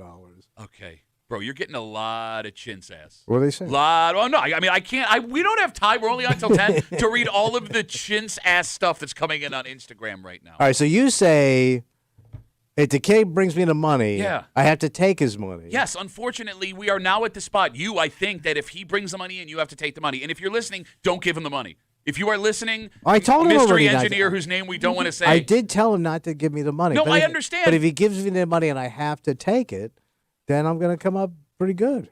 You're going to give it to Kimmy. She don't want it. No, she doesn't want it from him. Oh, my God. Do not put this money back in. No, here's the thing. She kind of sounds like she doesn't want it. If he gives you the money, half of it's mine, you bitch. Oh, now you need. Oh, now you. Oh, wait. I thought you wanted no part of this. Your hands were clean. You wanted no part of this. It's all on me. You told me to handle it. So this is how I am going to handle it. Okay. I want no part of this. Right, there you go. Okay. So you get nothing. You get nothing. However, I am not going to live in a world because of the way your life is happening, as has always happened. See this pocket right here? Yeah. It's going to look like that, man. I'm not going to live in a world your mama's not even in the room. Where you're going to screw this up so bad, ruin everybody's life, and profit $200. I am not going to live in that world. So you're going to give me that money back. If you get that money back and Kimmy doesn't take it, I'm taking my $200 back. 252 WCMF. So you'd have to take it from the engineer. No, I'm taking it from you. No. I'll tell him to hand it to you. I'll give him the $200 back after. Hey, man, I wanted you to have this. Tommy insisted you only give $100. I wanted to give you $500. 252 WCMF. Let's talk to Eric. Hey, Eric, how are you, buddy? Eric, you there? Hey there. Hey, buddy. Dick, you do realize that in spite of the fact that Tommy is a colossal screw-up, this is actually your fault, right? Why is it my fault? Well, I like where this is going. Preach. Well, no, Tommy, you need to fix it. But, Pat, you entrusted him with responsibility. Yeah, what the hell were you thinking? Okay, bro. Seriously. We've done this every year for like 7-8 years. He hasn't screwed it up then yet. It's been a miracle that he hasn't screwed it up for 7 or 8 years. But, Eric, And you know what they say? Just because we do it this way Should we continue to do That's it not this how way? it goes. I've said it 1,000 times. The most dangerous sentence in the English language is we do it this way because we've always done it this way. Mm-hmm. Eric, Yeah, you may yeah. have somewhat of a point there, but I'm not taking financial responsibility for this. This is I'm not saying that you should, because he did screw it up. But why? Why would you trust him to do anything? I mean, how do you look at I know I bust his balls a lot, but he is a very good friend of mine. How do I look at a grown man in the face and go, I don't trust you to count money and hand it to people? Well, it was counted out correctly, just went in the wrong hands. Through the lens of experience? Okay. Look, they train monkeys at the zoo to do this. They do. And he can't even manage that. Eric, thanks for the call, buddy. Have a good rest of the day. Oh, I feel so icky right now. Like, I'm Why? not even kidding. Why? What's the matter? What do you mean, Well, why? the whole thing has been, the whole gift has been ruined at this point. No, Whether why? or not this kid pays Oh, you if I, back, so like, wait, hold on. no, because he's gonna feel guilty about spending it. Like the joy that you brought him in the moment has been ruined. But Grammy got to eat. She's good. Yeah, but he feels like he spent Yo, money lady, that eh? wasn't his. To that point, Jack writes us on Instagram, just have the kid go back to his grandma and get the money. You know she's got a stash. Every grandmother's got that stash. Ryan writes us, and he makes a good point. You know, we talk What's that? about, like, you know, inflation and, you know, what money is worth back in the Sure. day. Kimmy's been getting $500 for like 8 years. Ryan writes us, 500 8 years ago was worth more than today. You Oh, should probably inflation. increase the amount to give to Kimmy, Tommy. I agree. Okay. Get a raise every year. So what do you want to give her next year? No, who's- $700? Oh, no, not me. No, You. then next He said year. You. Next year. You. You, Oh, I'm not you. giving you money next year. We're not doing this ever again. The most dangerous sentence in the English language is we do it this way because we always do it. Why should Kimmy suffer? I mean, she does earn the money. I agree with you, and she should have gotten it. Yes. 252 WCMF again after the incident on Tuesday where we discovered that Tommy gave Kimmy the wrong money envelope. She was supposed to get $500 like she does every year for Christmas from Tommy and I. We give $100 each to our 2 engineers. Tommy gave $500 to one of the engineers. The question 2 days ago was, is he going to go ask for the money back? Well, he didn't have to because the engineer, of course, heard the Great discussion kid. we had on the air, came to you in almost an apologetic Yeah. way, even though it was your fault, said he doesn't have the money anymore, the $400, even though you asked for it back. Yes, I did. Says he doesn't have it because he took his entire family, including Grandma, to a really nice dinner, Right. and then offered to pay you back in installments. Yeah, you wanted to make payments. And you thought the right thing to do was say, no, don't pay me back, but pay Kimmy in installments instead. Yes. And now you have to take the money because when a man offers to pay you back, you take that money. 252 WCMF. We have a Ben, but not the Ben we all know and love. It's a new Ben. Okay. He's on CMF. Hey, Ben, how are you, buddy? Good. What's up, Pat? Yo. So, 2 things. First of all, Tommy should make Kimmy and the other engineer whole and give them each $400. I agree. Because Yeah. it's kind of bad. And B, if this kid pays you back in installments or not, you better save that money and on his birthday or St. Patrick's Day or something, hand it back. Why? He's not my grandson. No, that's a great policy, Yeah, man. put it in an Matter. envelope. You can't keep that kid's money. It's your fault, Tommy. By the way, Be a kid, he's man. 30 years old. Yeah, he's like, you I call know you're- everybody I under know you're- 50 a kid. Not when I owe I know money. You're the height of a 12-year-old, but act like a man, buddy. Come Get on. him, Ben, get him! Can we talk to the other Ben? I Ben, don't like thanks for the this Ben. call. Yeah, I got it right here. Pen the money. Get the money. Justin writes us. Yeah. Why not just give Kimmy 1,000 next year for the Ooh, inconvenience? I like Justin's idea. And give the engineers 200. Wow, I'm not- everybody's getting a raise. You got to be insane, man. Matthew writes, hey, Mr. Doctor Wife, pay Kimmy and have Tommy make payments to you. I am not involved in this. Oh, I like that. No, because now we've already gotten too convoluted. He's paying Kimmy, Kimmy's paying Tommy, Tommy's paying me, I'm paying Kimmy. What are you going to do? Seriously. I'm going to make it right. What is that? I think in the end, the numbers are going to work. What does that mean? That means he's just gonna wait it out until something happens. I'm gonna take control of the cash and then redistribute it to satisfy the break room and the engineering department as I see fit. Now you're the bank. All right. I don't. Or the president. This is like the pull. That's a scary thought. This is crash glass in case of emergency situation. What's that? And I rarely, if ever, have pulled this out. What's that? If he gives you the money back Gives me the money. and you keep all of it, I'm not going to keep it. I'm going to redistribute you it, keep it, to satisfy everybody. I'm gonna tell your wife. I'm going to tell your wife. I'm gonna tell your wife. What a little tattletale The only bitch. thing, it's the only I'm thing gonna that gets tell through to you. your No, wife. I'm gonna tell your I'm wife. going to tell. I have her Much phone trouble. number, and I will text your wife, and I will tell her everything that happened. Look at you. Oh, someone's a little scared all of a sudden. Okay. I will. Ooh. I will. Ooh. I'll do it. I'll tell my wife. Who will tell your? Oh, it's even worse. Layers of wife management. All right, let's take a break. Again, engineer who we love, if you are listening. Super good kid. Do not give him the money back. Everything is fine. Do you want one more potential solution, or are we ready to move on? You tell me. You got a solution? I'd love to hear it. All right, Jay will have the last word on CMF. Jay, go ahead, buddy. Hey, why doesn't he just have him? He's good for the next 4 years. You don't have to give the engineer anything for the next 4 years. I hope he quits tomorrow. Jay, thanks for the call, buddy. All right, let's take a break. The mistake you made, although colossal for our careers, pales in comparison to the alleged mistake that this woman made. She was walking out of a courthouse yesterday for allegations that popped while we were on vacation, but the story happened all the way back on Halloween. And, Kimmy, from the beginning of time, there have been parents who, for whatever reason, feel comfortable giving underage kids alcohol. I want to be a cool parent. Yeah. And you have always said that's a terrible idea. Don't do it. This is the prime number one example of why you don't do this. God. Because, Kimmy, the fact that this kid survived. Well, and just everything around it, it's a pretty bold move. And she pleaded not guilty. Yeah. We'll get into the allegations and the story next here in the break room on CMF.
The thought behind this bad idea is it's safer for these kids to do this illegal thing under adult supervision than run around and do it behind our backs. Okay. And that is a logical thought. All right. Unfortunately, you as a grown-ass person are not as responsible as you think you are. One woman in our area found that out the hard way. And while doing it, if the allegations are true, could have legitimately killed a teenage kid. Damn. You're hanging out in the break room, Rochester's Classic Rock, 96.5, WCMF. We'll jump right into it because I think we might need a little bit of time. This story starts all the way back on Halloween, but it just hit the news last week and really blew up yesterday. Back on October 31st, police were called to a home in Penfield for reports of teens throwing things at cars. All right. When the police got there, they talked to the homeowner where the teens were hanging out, and it's a 49-year-old woman. Police asked in that moment if the teens were drinking there, and she said no. No way. A few hours later, Yeah. police were called back to the same home after a 17-year-old had fallen and hit his head. Oh, Jesus. The 17-year-old was unconscious. So they had to call the ambulance and the whole 9 yards. When police got there again, Tommy, this time they found more than 100 teens Holy Christ. in the front yard and in the street. It's a lot of kids. It is, Kimmy. Police also say they found evidence of underage drinking inside the house. Some folks at the party said the 17-year-old drank half a bottle of vodka and was smoking pot before they fell and hit their head. Now it's about to get crazy. Yeah. Are you ready for this? I am ready. Listen to me carefully. Police checked the kid's blood alcohol content at the hospital, and they say when they did, the 17-year-old had a BAC of .46. He's almost Russian. God. That's Moscow numbers. That's alcohol poisoning. Yeah. You would think, yeah. .08 is legally drunk. This kid was 5 times the legal limit according to police. That's really bad, right? Yep. Somehow the allegations get worse. What happened? Investigators say the 49-year-old homeowner, the woman that we told you about to begin with, Yeah. discouraged at least one teen from calling 911 to help the injured kid. She thought he was going to sleep it off? Maybe a really, really long sleep. Yeah. So, if the allegations are true, My God. not Negligence on top of everything else? you've got Tommy, not just the underage kids drinking at her home, not only this drunk kid high and hurt, this woman could have let this kid ride out a head injury with a BAC of .46. Yeah, the kid could have died. The good news. What's the good news? The teen was treated and released and is expected to make a full recovery. And man, he hates vodka. He will never drink vodka Yeah. again. The bad news, at least for the homeowner, Yeah. she was arrested, charged with reckless endangerment, endangering the welfare of a child, and unlawfully dealing with a child. Yesterday, this woman was in court. The 49-year-old woman pleaded not guilty to the charges. Okay. When you allow underage kids to drink at your house, Yeah. Yeah. those kids are going to take it too far. Oh, yeah. And even if the majority of them are okay, it only takes one. There's gonna be one kid that takes it too far every time. Minimum. There's always at least one. And I don't that blame you gotta them. worry about. I can't blame the kid. Whether they because hurt you're them- having fun. Whether they hurt themselves or somebody else. And this is all new to you. Exactly. And And- especially when did you say there was like 100 kids? Yeah. Police say there were 100 That's kids. got to be like a third of the class, the entire class. All the cool ones. So here's an unavoidable fact. Now, Tommy, you are very anti-parents giving their kids Yes. alcohol, right? Yeah. Like, you think it's the worst idea It is. ever. And I was somebody that got alcohol given to me, and I've given underage people alcohol. I mean, you love that sentence. He who hosts, Loses the most. in this case, she. Yeah. You know, it's like we said coming in. There is a weird logic to the idea that I believe these kids are going to go drink on their own, and that's more dangerous. Yeah. So if I am here and I am watching them, it makes it a safer situation. If it's your kid, okay, I get that. If that's your child and you home, I'll give you that one. All right, but here's the problem that nobody thinks through. And the phone number is 252-WCMF, 252-9263. These kids that are drinking underage where you are while you're watching them, the second they take a sip of alcohol, they now have more say in how this night goes than you do. Yeah. Because there are 3 things when you allow underage kids to drink at your house that will always doom you. One, like you brought up a second ago, kids can't handle their booze. It's new to them. They shouldn't have to, Hey. right? That's why they throw stuff at cars. That's why they fall down and hit their heads. Like you said, they are new. They're going to make mistakes. 2, you don't have the leverage as a parent that you think you do in this situation? Because, Tommy, let's say you allow a bunch of kids to drink underage at your house and it gets out of hand. Yeah. What do you do? You can't. It's out of control. You can't look in every direction. And you can't call anybody. Exactly. You can't call the cops. You're going to get arrested. You've already handcuffed yourself to the situation. You can't call the parents because they're going to call the cops on you. Yeah. You can't kick the kids and by the way, out.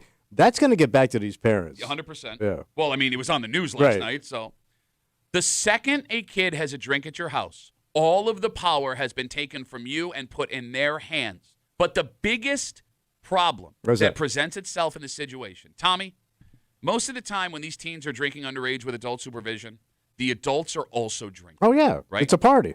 So now you are responsible for drunk teens while potentially being intoxicated yourself. You got the buzz on. It is an insane risk to take. And you got to remember, with all of what you just said, there's one other aspect to this. The alcohol gets a vote, and alcohol always votes against you. Write that down. Wow. It's never in your corner. Write that down. Put it on a T-shirt. Sell it in the rock shop. With a finger pointing at you. Yeah. Hey, Tommy, sir. Hang it up. Got it out. 252-WCMF, 252-9263. Again, we're talking about this 49-year-old woman from Penfield. She was in court yesterday for an incident that happened back on Halloween. Police say that she was allowing what seemed to be, okay, let me try this again because I want to get the allegations right. Right. Police were initially called for kids throwing rocks at cars when they got to this house. They asked if there were underage kids drinking. The 49-year-old woman said no. They were called again later in the night for a 17-year-old that was unconscious after he fell and hit his head. When they showed up this time, there were 100 kids, according to police, in the street and in the yard. Police say that they found evidence of underage kids drinking. The 17-year-old was, according to witnesses, drinking half a bottle of vodka and had smoked pot. He had fallen and hit his head. When they got him to the hospital and checked his BAC, police say he had a BAC of 0.46. That's a whopper. Even worse, somebody in the house said that the 49-year-old woman attempted to discourage someone from calling an ambulance to help the kid that had a .46 and was unconscious from hitting his head. She was in court yesterday. She pleaded guilty. I would like to... You mean not guilty. Pleaded not guilty. I'm sorry. To quote the ADA who was handling this case, there is video and other different types of evidence that are behind this, including body-worn camera from officers and other reports. Yeah. You got it. I mean...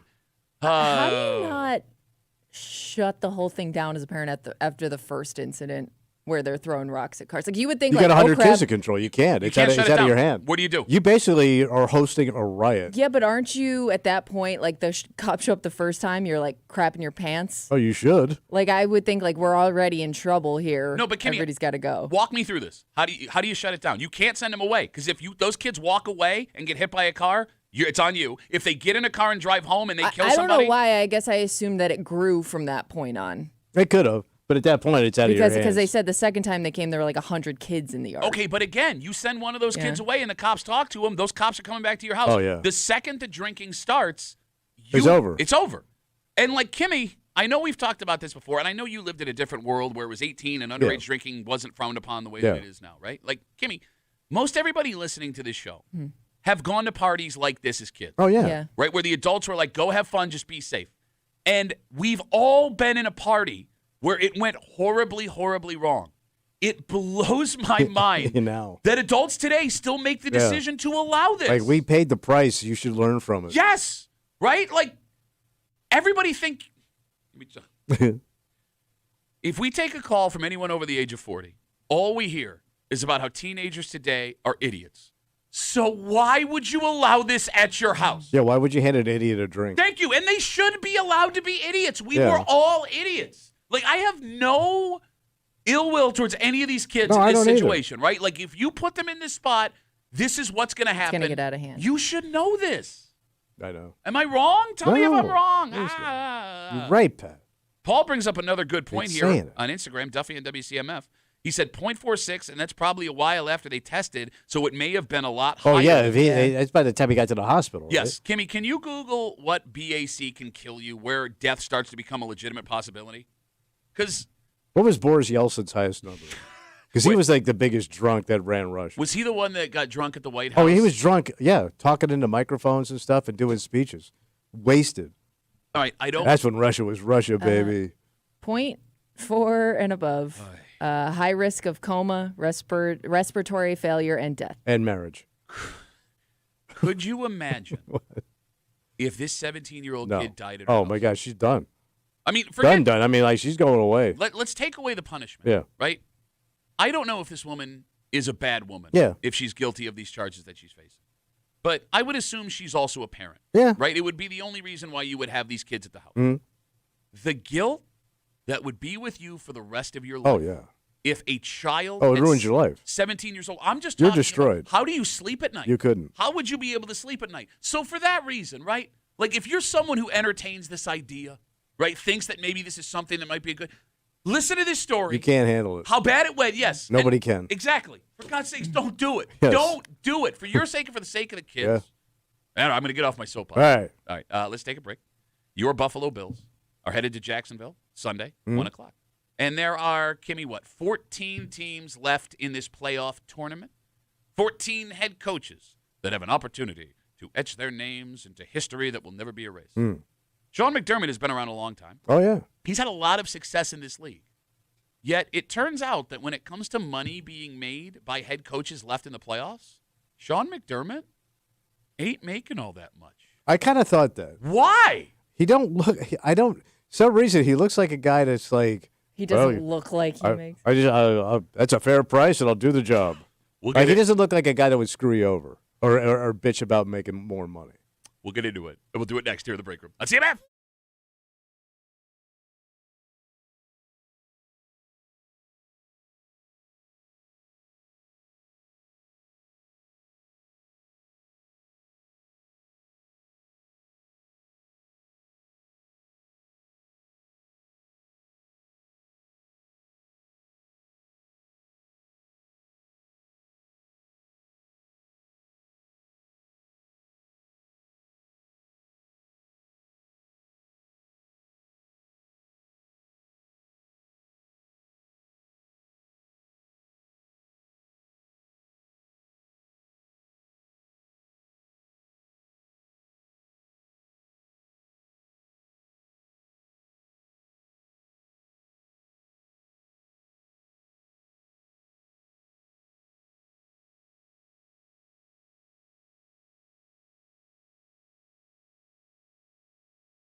I mean, if this is true, this is proof that, success does not necessarily mean you make more money. Hard work does not necessarily mean. Because you can make the argument of coaches left in the NFL playoffs. Sean McDermott is top 3 as far as... Well, he's got the best record of guys who are left. Yeah, career in the NFL. That being said, he ain't get paid like it. No kidding. You're hanging out in the break room. Rochester's Classic Rock, 96.5, WCMF. Before we get to that story, we'll catch you up on everything you need to know about the Bills right now. Okay. Right? It's win or go home on Sunday against Jacksonville. And once again, as we do seemingly every week, we're looking at a list of injuries again. Well, who got hurt now? All right, so we know that Max Harrison, the corner, the rookie, will not play. He hurt his ankle in the fourth quarter of the Jets game, because of course he did. Earlier this week, the Bills put defensive tackle Jordan Phillips on IR, so he's going to be gone for the rest of the season. He's done. Yes. They signed Dane Jackson, corner from the practice squad, a veteran, so he's going to fill in for Max Harrison. But players that are also hurt, Terrell Bernard, linebacker, Ty Johnson, running back, Matt Milano, linebacker, and Matt Prater did not practice. Will any of them see the field? Yeah, we don't know. We still got a chance. We don't know. Yeah. Dalton Kincaid, Jordan Poyer, Shaq Thompson, and DeMar Hamlin were limited. Also, Josh Palmer, wide receiver, looks like he's up in the air for Sunday, too, which means you may get Keon Coleman playing. Okay. No, not okay. Let's see what the kid's got. We've seen what he's got. Hey, pretty good last game. No, he wasn't. Against the Jets, I thought he was all right. He had 2 for 49, and he caught a 2-point conversion. I mean, Josh Palmer hasn't been lighting it up either. You still need bodies. All right. All right. With that being said, there was a story yesterday that ranked all 14 head coaches left in the NFL playoffs by how much money they are making to coach their teams. And the first 2 make perfect sense. The lowest paid head coach left in the playoffs right now is the Carolina Panthers head coach. Can you name him? No. Kimmy, can you? Why am I blanking? Because you shouldn't know his name. Yeah, I don't know. Dave Canales. Oh, Canales? no. Canales. Nope. Canales? Was not going to come up with that. He is making between $2 and $5 million a year to coach Carolina. Not bad. D'Amico Ryans, head coach of the Houston Texans, is making $8 million a year. He's next. That makes sense. He's still How long has relatively he been new. there? 3 years now. This is his third year. Because they've done pretty well. Matt LaFleur, head coach of the Green Bay Packers, comes in next, 12 at $8 to $9 million. And then we get to our boy. Okay. Sean McDermott has been the head coach of the Buffalo Bills now for what, 9 years? Yeah, he 8 was here years? before Josh, right? So he's made the playoffs in every year but one. He broke the streak. He has made 2 AFC championship games, and he has one of, if not the highest regular season winning percentage of any active coach in the I was about NFL. to say, he has to be one of the best Buffalo Bill coaches. He's got to have a better record than Marv Levy. He's got a better winning percentage right now than Mark Levy does, and a couple more years, he's going to pass Mark Levy in wins. He's making an estimated $9 million a year. Wait, just 9? 9. He is the 11th highest paid head coach of the 14 that are left in the playoffs right now. So coaches' salaries don't count against anything. No, right? you can just like pay you whatever can you want. just offer a coach whatever you want. Like there's no really rules You got it. surrounding that. Okay. No. So he's in the bottom of the 14. Bro, when you look at who's being paid more ahead of him, Mike McDonald in Seattle, who just got the job this year. Liam Cohen in Jacksonville, who just got the job this year. Did they say how much he's making? $12 million in Jacksonville. Damn, Jacksonville. Ben Johnson, who just got the job this year in Chicago, is making $13 million. Mike Vrabel, who just got the job in New England this year, is making $14 million. Shanahan's been around a while. That makes sense in San Francisco. Sirianni's got a Super Bowl. Well, that yeah, makes those sense. guys are names. Sean McDermott, same thing. Harbaugh is making $16 million in L.A. to coach the Chargers. Mike Tomlin, who hasn't won a playoff game since 2016. But he's been around a long time. $16 million, and the highest paid coach left in the playoffs right now. Number 1, baby. You want to take a guess? Well, process of elimination. You should know this, but you weren't listening. Well, I'm trying to figure out who's left in the playoffs. Give me the team. Denver. Oh, it's what's his name? Sean Payton. Sean Payton, but he's a big name. He's won a Super Bowl with another team. And they sought him. They wanted him. $18 million. He's making double what Sean McDermott is making. I mean, that guy makes sense, but McDermott with his record should be making more than that. So He McDermott needs an agent. McDermott's contract is up in 2027, Okay. so as long as nothing goes sideways, he's probably due for a raise. But it is mind-blowing. He signed a second contract as a Bills head coach. He's not on the first one. Right. How is he only making $9 million? And 9 only relatively. I mean, does he get He's got to get bonused I don't know. on performance. Sure, As probably. a coach, especially, because that's all it is. But all you would these think coaches. as a coach and a coach that has success has the most leverage out of anybody. That's what I'm saying. I don't know. Like I just don't go above and beyond asking. But he for also what you looks like want. that guy. Okay, so let's talk about this. You just looking at Sean McDermott have a theory about him as a person. He says, that's a fair wage. I do a fair job, and I don't. He doesn't splurge. No, he ain't got no splurge. Like, I want to know what he drives. Wait. He drives a pickup truck. I've seen it. Yeah. That sounded weird. Yeah. Yeah, it did. I've seen it. I touched it one time, and it was still warm. I watched it Sean was just inside it. 5 times driving down to the stadium. He rolls down his window and says thank you to people that he knows. He's just that kind of guy, though. He's not a flash guy. He's also not. He doesn't come across as greedy or a wheeler dealer. Like I could see if you told me, I would be shocked if you told me like a guy like Rex Ryan. Yeah. He looks like a guy that wants his money. Well, sure, yeah. And it's a different kind of personality. Okay, that being said, I mean, But everybody you still want to be paid what you feel like you deserve. Yeah. Fair Whether wage. it doesn't matter what you're I'll spending come it in on. here. I'll make my own footballs. I even knit my own jerseys. Yeah, but here's the problem. I mean, if you're making that little money, there are things you can't afford. Well, I got a lot going on at the house right now. One needs a hugging and one needs a spanking and one's on the way. Do you think He's $60. He's a $60. Coach $60? He's Coach 60. That's got to be his new name. Now, Kimmy, by the way, you're wrong. He does splurge. There was that story from 2 seasons ago. Yo, a donut? Yeah, where the Bills, they clinched the division, and he bought himself a donut. Big money. And his dog ate the donut, and he didn't go get himself another donut. I would love to see his house, like how he lives compared to Does he other have kids? coaches. Yeah, he's got kids. He's got kids. One of his kids plays basketball because my buddy, whose kids play AAU, played against his kid. I've know a seen lot. his kid. I've seen him. There's his kid right there. Like I don't even know where he lives on the off. Do you know where he lives on the off season? He lives in Buffalo. Yeah. Wait, he spends all year here. His I would family guess too. He does, yeah. Oh, okay. I think as an NFL head coach, you kind of have to live Yeah, in the you're community. you're you're yeah. coaching. Yeah, I always thought they you're- had like a side place, like in sunnier areas for the wife and the Maybe. kids He to may go. have a to. vacation house. But it seems like he spends the majority of his time in Buffalo. And you got to remember, like as a head coach, unless you have the success that Sean McDermott or Yeah. Nick Sirianni, you're a nomadic person. Like think about the career. McDermott went from Philadelphia to Carolina. He's Yeah. bouncing cities all over the place. You look at a guy like Brian Daboll, New England to Cleveland, to Alabama to Buffalo to New York, now to nowhere, right? Like it might be nice to finally be able to just put down roots and stay. There you go. Do you think he cuts his own lawn? Oh, without question, Push mower. without question. He likes it done a certain way. I can't afford.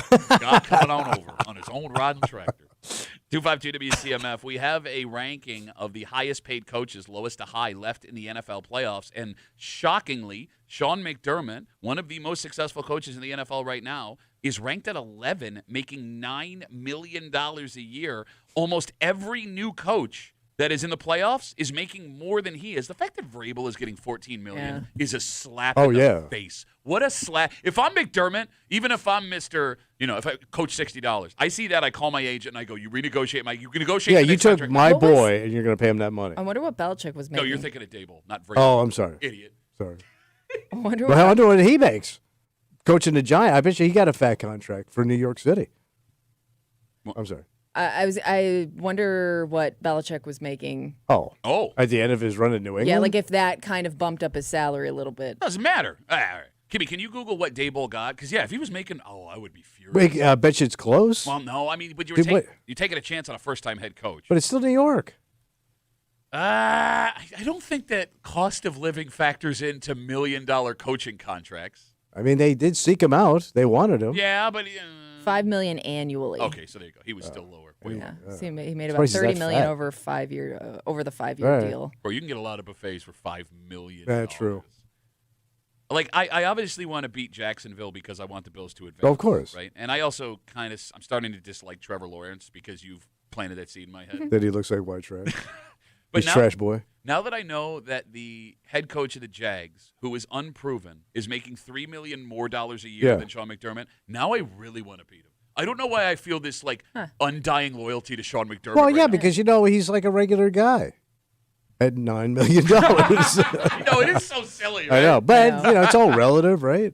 I guess. What do you think brings Sean McDermott joy? Like, what would he splurge? Like, if he got a new fat contract, It's got to be like a family vacation, right? I don't. He's I that can't guy. even see him on a beach. Like he doesn't. No, seem not like, that. No, not that kind of vacation. He's gonna buy one of those Mercedes Roadsters, and we're gonna drive the family cross country to go to the A big Grand RV. Canyon. Yeah. We're going to the Grand Canyon. Yeah, he's road trip guy all the way. Absolutely. And Bucky's. Or no, he's gonna put a basketball hoop in the above ground pool. Yeah. You know what I'm saying? Oh, yeah. Work on yeah. your jump shot while you're in there. Oh no, I got it. If he's splurging on himself, He's going to redo the family room by himself. you know, he's a big wrestler. He was a Oh, I Oh, forgot yeah, about yeah, yeah. that. William and Mary, right? yeah, champion wrestler. He's putting a No. Greco-Roman wrestling ring in his basement. That's a little creepy.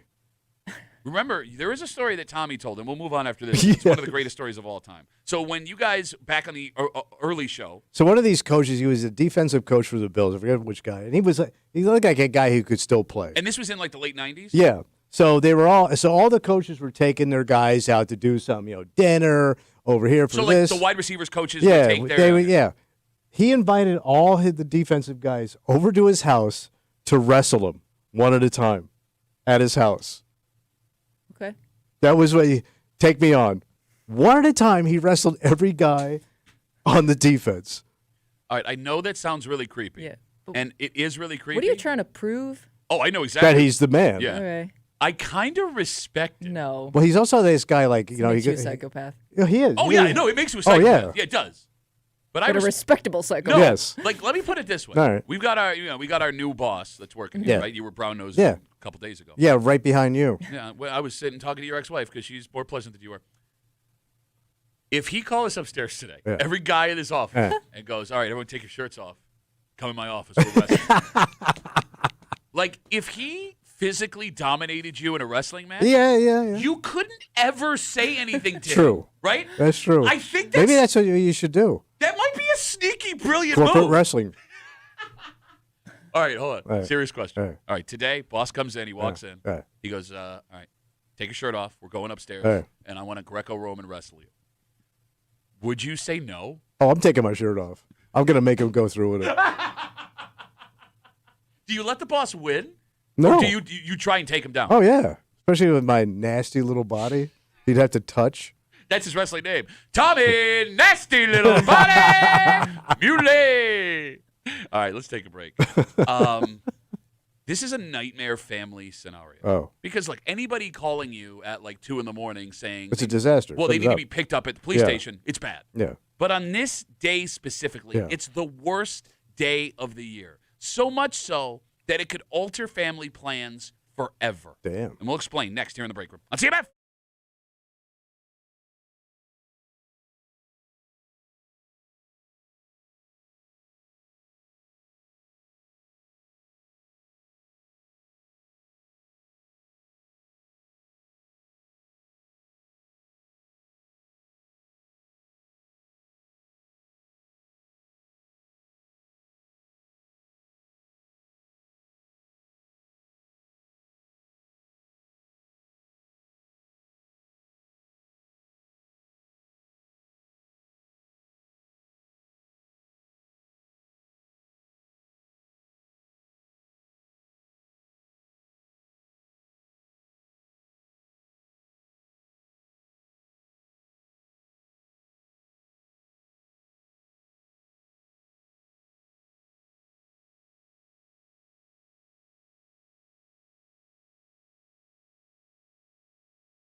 I understand there's going to be little sympathy for the person arrested in this story. Okay. But when stories like this are personal, even the anger over the allegations they might be facing can be put aside for the sake of other people. What happened? Well, look, as we know, the holidays are a time for family. That's tough. And a lot of people get together and insist on spending time no matter what mistakes are made that could ruin it. Mm-hmm.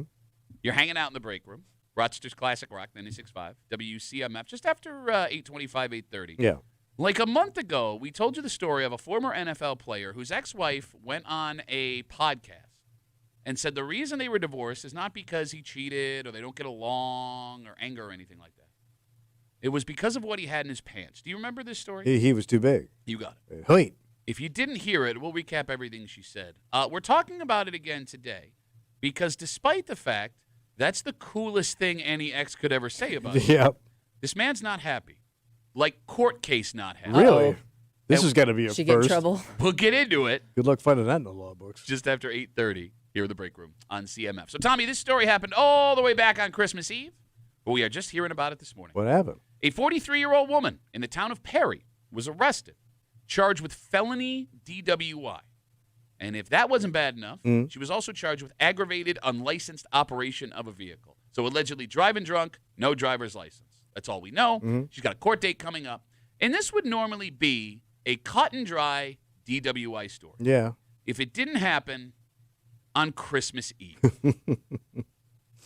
Who comes and takes care of this on the night before Christmas for this woman who was arrested? Oh, the phone call. Probably your parents. All right, well, look, if you're married, your spouse is obligated to leave the How family. old is Yeah. she? 43 years old. Yeah, so parents may not be the first one you call. It would have to be your husband or your lover. Sibling. Your lover. Okay, well, lover. Your All right. lover. All right, let's start walking down Did you this think the lover would be in the car on Christmas Eve? Well, unless they were running out to go do something. Or they went to their own... Separate Yeah, yeah. families. All right, let's say you're married Yeah. and you get a call. Your partner has been arrested for a DWI. You got kids. You've got no one to call to come and sit with the kids on Right. Christmas Eve. Yeah, it's true. So I got to take the kids with me? To go pick up their mother from Drunk mama? from jail, their father from jail. If you're single, is it an automatic that a parent, a sibling, a cousin has to drop whatever they're doing on Christmas Eve to come and get you home? Yeah, and you're going to take that call because you don't think that's what it is, right? Yeah. You think it's a holiday call. I forgot something. Or, hey, who are you coming to Ma's tomorrow? I wouldn't think it's a disaster call. I don't know, man. It's going to go one of two ways. Either you're right at 9 o'clock at night, like it's a stupid little question, or Yeah. you're only calling me at 9 o'clock Yeah. on Christmas Eve with the worst. Something bad happened. Exactly. But I'm probably going to take that call. I'm not going to blow it off. You would have to take that. Right. Kimmy, let me ask you a question. Mm-hmm. Let's say in a hypothetical world, because, we know your brother's a good dude. You get a call at 10 o'clock on Christmas Eve Yeah. that he's been arrested for a DWI. Yeah. And he needs you to come get him. I'd drop what I'm doing. You're going Yeah. on Christmas Eve. Yeah, I think especially during the holidays, you're not going to leave a family member stranded. Okay. There's a couple of things that make this story potentially more complicated. What's that? Where was she coming from? I'm guessing a holiday party. All right. That would make sense. It could be work. Could be, It wouldn't be work on Christmas She Eve. could have been with family. Okay, so Oh, yeah, let's Christmas home. Eve, yeah. let's walk through that. Yeah. If she's coming from a family event, lots of people get together on Christmas Eve Yeah. with their family. Is someone else outside of this woman in the family blamed for over-serving her? Oh, could be. For letting her drive despite being intoxicated? But you might not know you overserved because everybody was wasted at the party. Could she have been going to a family event? Oh. Because, Tommy, lots of people will use alcohol to cope with family members they don't want to be around. Yeah. Most of the time you start drinking when you get to the party. Could this be an example of her maybe starting early? Yeah.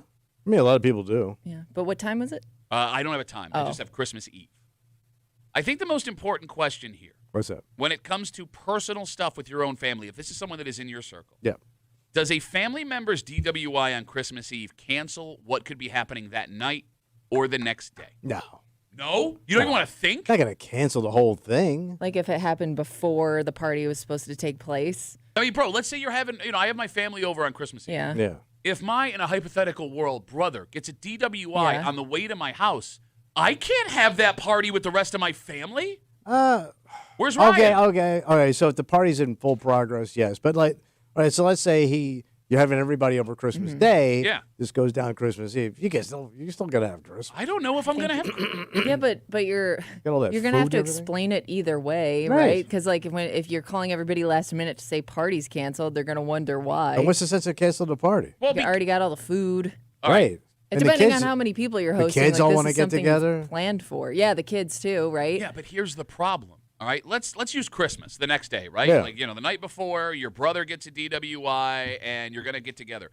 All anyone is going to talk about Yeah. on Christmas is the fact that your brother got a DWI. Good. Yeah. We can put away the board games. We can talk about this. Yeah, but that's all they're gonna talk about Yeah. anyways. Well, that's For fine. the next And you got to talk 10 crap years. on somebody. At least you got a nice, good, juicy story. But it doesn't happen. I mean, like, if it happens on any other day, fine. The fact that it's happening on Christmas, and you bring up the kids, you don't think the kids are going to overhear what's going on? Now they know what's going on with this family member? Tell them about the evils of alcohol. Go pour me another one. I'm telling you, you guys are being very nonchalant about what a social nightmare this situation would be for family or friends. I think it is if you make an issue out of it. It is an issue. It's a DWI. It's an issue. Okay, but you don't have to make an issue at the party. Okay. You're not solving anything by amping everything up You to are- Christmas. I mean, we're not saying invite them to the party. Like they're obviously not going to come to the party. Oh. They got other stuff going All right, on. let me ask you a question then, Kimmy. Yeah. Let's say, they get a DWI Christmas Eve on the way to the party. You go pick them up because you're going to be a good sibling. They get in the car and they go, all right, well, when's food getting served? They want to go to the party. If they want to come, You're taking them. if they want to come and deal with the family, asking them questions, not my questions to answer. and I would invite them the next day. There's going to be people pissed at you for taking them there. You know what, man? Okay. It's the holidays. I find it's... and everybody shouldn't suffer because of one mistake. Don't you want to like rip the Band-Aid off right after it happens? I don't know, man. Because that way, if they're there, then they got to deal with it. And most all head on. adults are guilty of driving drunk. I don't know about today anymore, man. Bro, but at some point, No, you did. I get that if you're older, that there was a much lax definition. Yeah, of so back in the day. the older said, I don't want to hear it. Okay, but Because y'all buzzed out too, Well, man. I also, if it's a family member that you least expect, Yeah, a good person, but got away from him. It happens. okay, I understand. He's not a murderer. You were arrested for a DWI, but look, man. I mean, I don't want to turn this into a dark situation, but people die in these accidents Yes, all the they do. time. So Yes, they for do. you to sit here and be like, it's not a murder, well, no. I mean, there could have been a situation where that did happen. Yeah. 252 WCMF. Again, we're talking about this 43-year-old woman in the town of Perry. She was arrested on Christmas Eve and charged with a DWI, felony DWI. Also, aggravated unlicensed operation of a vehicle. And apparently, I am the only one in this room that thinks this is a grave situation involving your friends and family. I don't But think it's grave. Okay. Because I mean, so let's say let's use your brother for an example. He stays home, but the family comes. What's wrong with that? Well, now everyone's asking, where's Uncle Ryan? What do I well, tell my everybody kids? would be asking, why isn't there a party? Yeah, Right. but at least I can make up an easier story why there They're isn't going a to find party. out why eventually. Okay, when you're 20, What's we the can deal with it. easier reason why we canceled Christmas? Santa You got to died. explain to your kids, why their cousins aren't coming. I forgot about Santa. Dying. Santa's dead. Well, he's so very that's why fat. we He can't- didn't take care of himself. He had a heart attack. Getting that sleigh loaded, Crashed it, man. very hard to do. No, man. Like if you're asking me in a perfect world that I get to plan, I want to avoid all of it. I don't want to gossip about that family member. I don't want to have to sit and hear what people have to say about this stuff. I want to avoid all of it. We'll do Christmas next year. I can't deal with it. You're still going to gossip, though. Everybody's still going to gossip. Everybody's still going it to have doesn't their stop anything. opinions. She's No, right. but let them have the gossip. I just don't want to be a part of it. You guys want to You go ahead? will be a Come on, part. man, we got I don't think ziti you can over avoid here. being a part of it. I'll eat the whole plate of ziti. Well, we're mourning Santa. I'll bring the plate of ziti to Mrs. Claus to say I'm sorry about what happened to Santa the night before Christmas. Is Christmas the worst night of the year to get a DWI? Christmas Eve? I would think so. Yeah. Yeah, I mean, it's 'cause- the height of the next day. Yeah. It's like a roller coaster, right? And it's just that time of year where you're going to have to see family over and over again. Can you think of a worse night of the year to get one? Because it wouldn't be St. Patty's Day because that's I mean, yeah, that's, None of it's, them are it's great, expected. but- the night before Thanksgiving's another big bar night. I'm talking about just socially. I don't. No, I think- would no, say- yes, any DWI is a terrible thing. I'm but talking before a social event, socially the worst night of the year to be arrested for something. it would have we'd have to be Christmas, the night before, or a wedding. Oh, I didn't think about that. You know, especially if you're in the wedding or The night- part of the wedding. Oh no, the night before. a yeah, if wedding? you're an intricate part of that wedding party, from parents and family on up to the actual bride and groom, yeah. 'Cause let's say the bride or the groom gets it. What do you do? You got to have the wedding. You paid for it. Jinx. You're going to eat thousands of dollars? I mean, that relationship's shot, right? Not necessarily. Bro, the bride or the groom gets a DWI the night before the wedding? I don't think it ends they don't get married. I mean, they're going to get married, but that Yeah. relationship isn't going to last. All right, Cammy, Well, it'd be a tough one. you're on the phone. Yeah. Worst night to get a DWI, Christmas Eve or the night before you get married? I think the night before you get married might be worse. Yeah. Christmas Eve, you're just dealing with family, potentially. Maybe, if that. Wedding, you have a lot of explaining to do to And a lot of people. In-laws, families. I mean, like you said, I'm sure you're going to carry on with the wedding, but your significant others, this is what you're going to remember about your wedding forever. And you know that's happened. It must have happened. I bet you People it have happens definitely gotten a in trouble ton. right before their wedding, I'm sure. Yeah, because people celebrate the night before. Yeah, absolutely. Having a good time. Yeah, those engagement parties, all that stuff. Oh, yeah. 252 WCMF 252-9263. Let's talk to Troy. Hey, Troy, how are you, buddy? Good morning. Happy New Year. Happy New Year. Yeah. What about, you said it's a felony DWI. Yeah, so yeah. What if she goes to prison? And then, for a year or something, you just never do Christmas again with that side of the family? Well, I mean, at that Then I point, have to talk about it. At that point, it's been around long enough where everybody understands what's happening. My fear the night before Christmas is this is a brand new, fresh thing. There's going to be family members hearing about it as they're walking into the party, Troy. Yeah, for sure. For sure. But, I mean, if they're not in jail, you're going to make them sit at home alone drinking? I guess if you're at home alone not going anywhere, that's a much better option than it was before, Troy. So true. Maybe. Meh. Okay, Troy, thanks for the call, buddy. Have a good rest of the day. You too. All right. The other awkward moment, What's that? I think, you're going to open gifts at some point. Oh, sure. Right. The kids are going to demand it. Yeah, okay, so the kid's fine, whatever. Yeah. You bought the kids gifts. If your spouse bought you Christmas gifts that you have to open 12 hours after they picked you up for a DWI on Christmas Eve, that is going to completely change the dynamic of those gifts. Especially if they went like above and beyond, or it's like some huge surprise they've been super excited about for like the last few months.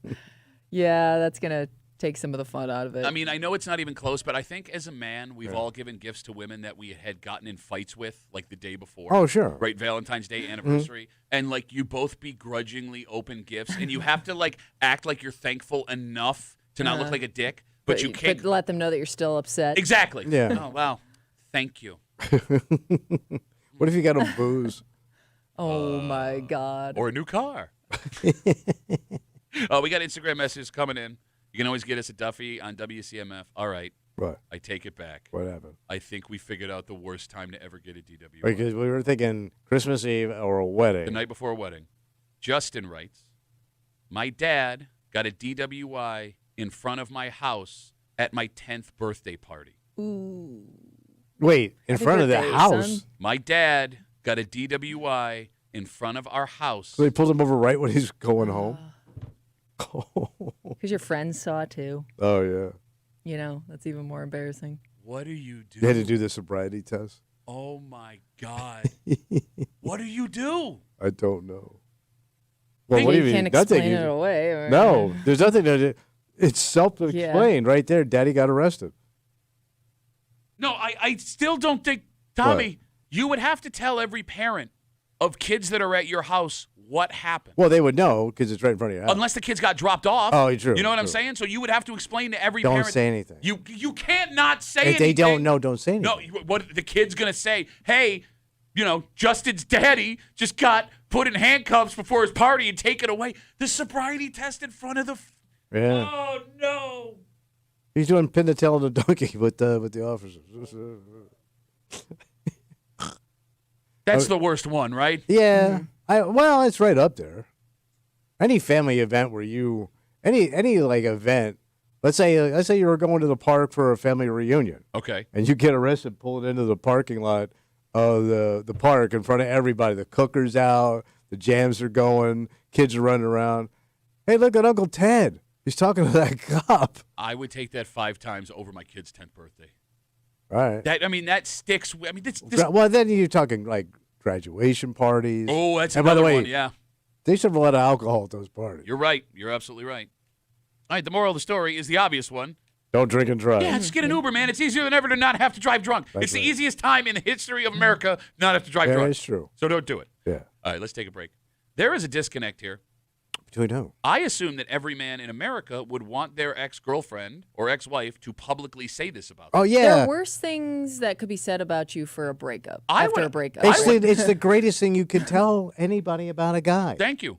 Well, the one man in America who seems would not want this. I want to know why he's embarrassed. Okay, well, I get why you may be embarrassed. I don't. Now everybody knows about this private thing, right? But it's a great thing. it is. I think there's one factor that we did not consider that might maybe indicate why he's upset. Okay. And it has nothing to do with him. I'll explain next here in the break room. Let's see you,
You think you're doing a guy a favor. Okay. When we discussed this story about a month ago, as men, you and I believe this was the coolest thing that could ever happen to you. Mm-hmm.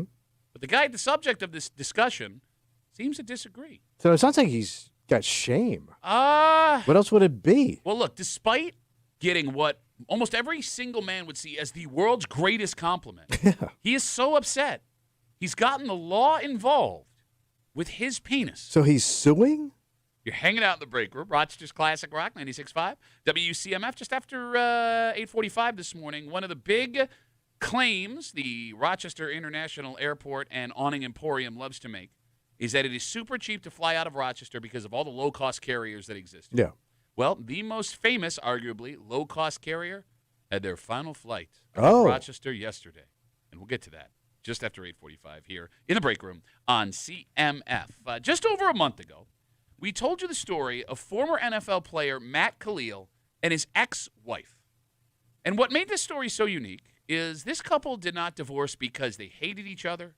None of them cheated. No one had like a substance abuse issue. Yeah. According to Khalil's now ex-wife, during her appearance on a podcast, the couple got divorced because his penis was too big. And I guess it made her uncomfortable during intercourse. Yes. It affected their intimacy. You got it. It hurt. It had to hurt.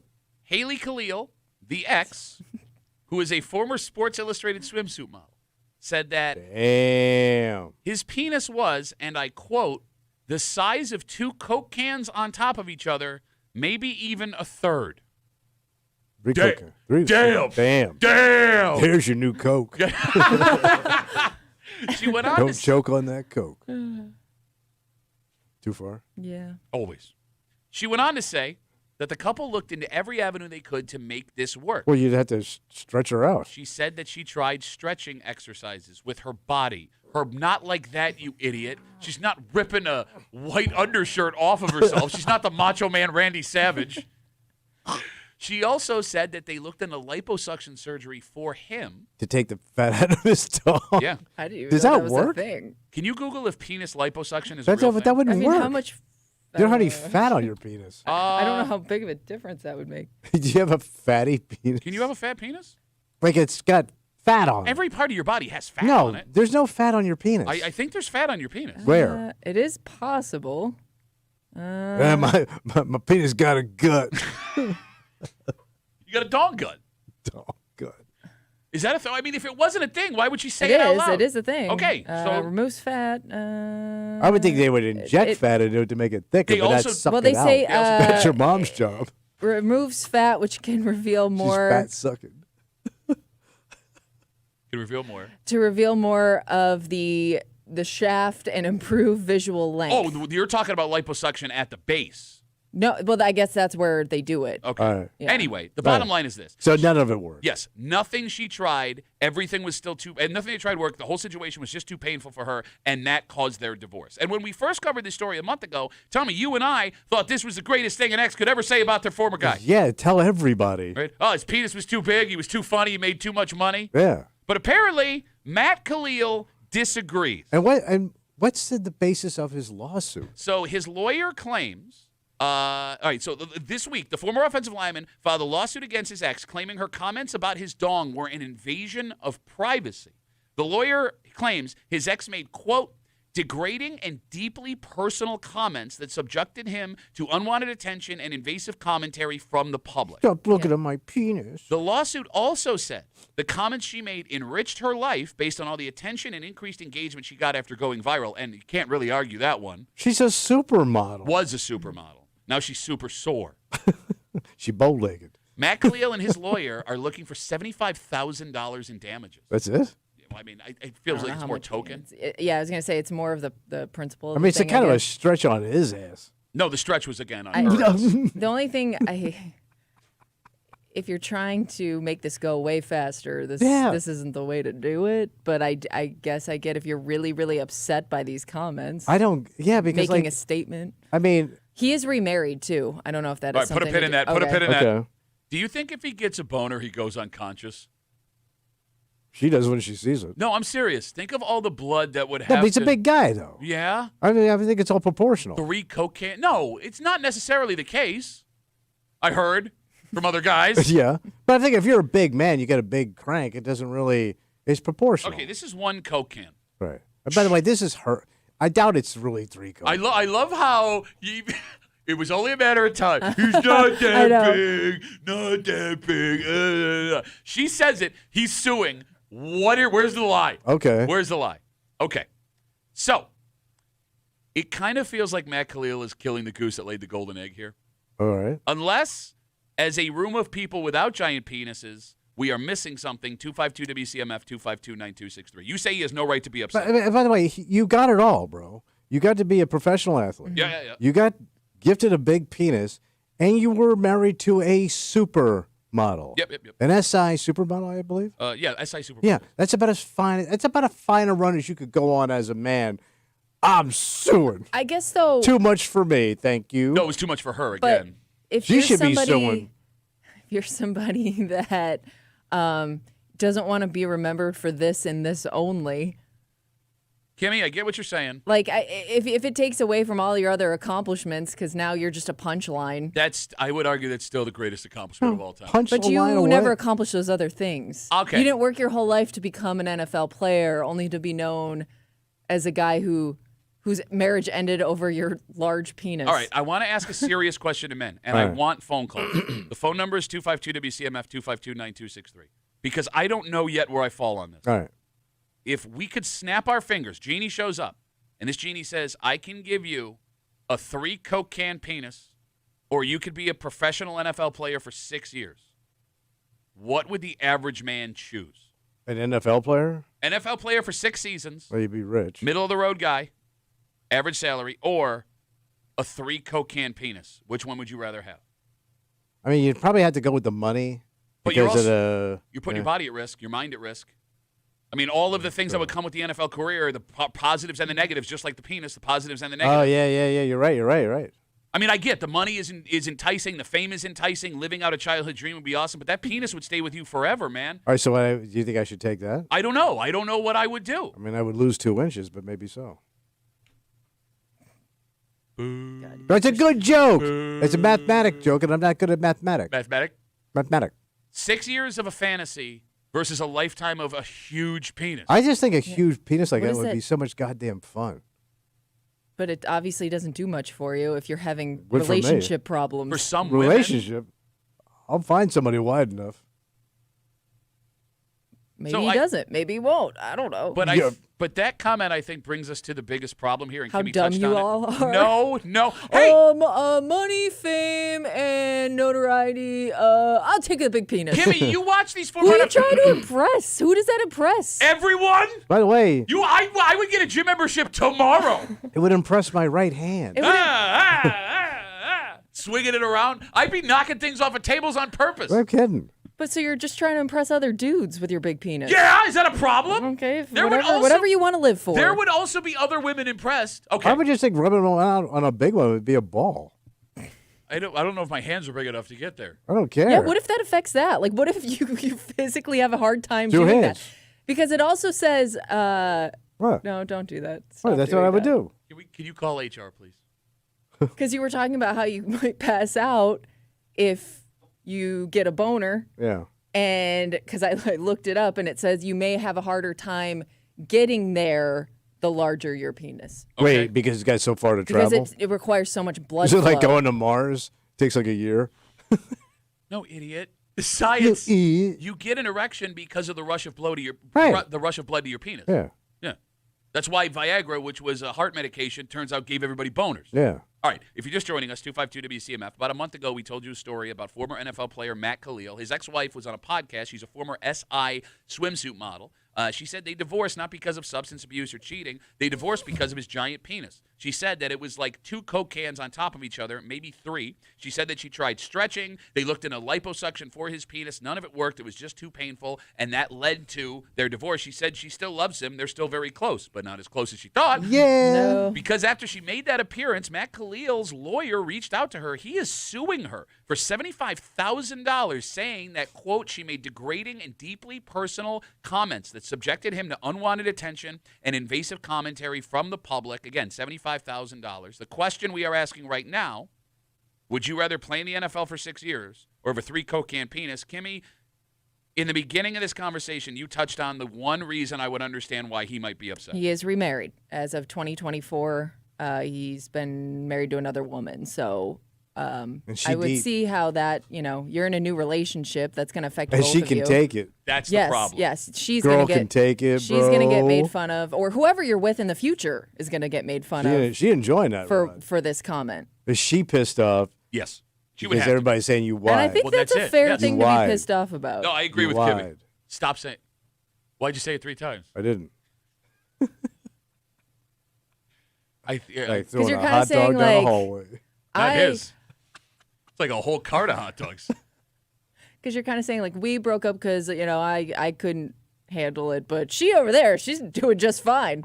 She's a real woman. Yeah, Kimmy's right. I mean, I would understand if I was in this situation. My wife was like, what the hell is that all about? So that's got to be it. The old lady's pressure. Unless he is just a shy, private human being. Right. But I would get it. If his wife was pissed, I would get why you would want to do this. And I think even if, again, you got to worry about the person you're with, the person you could be with in the future, it's going to carry on. What about the children? And that the next woman's going to have the same reputation, potentially.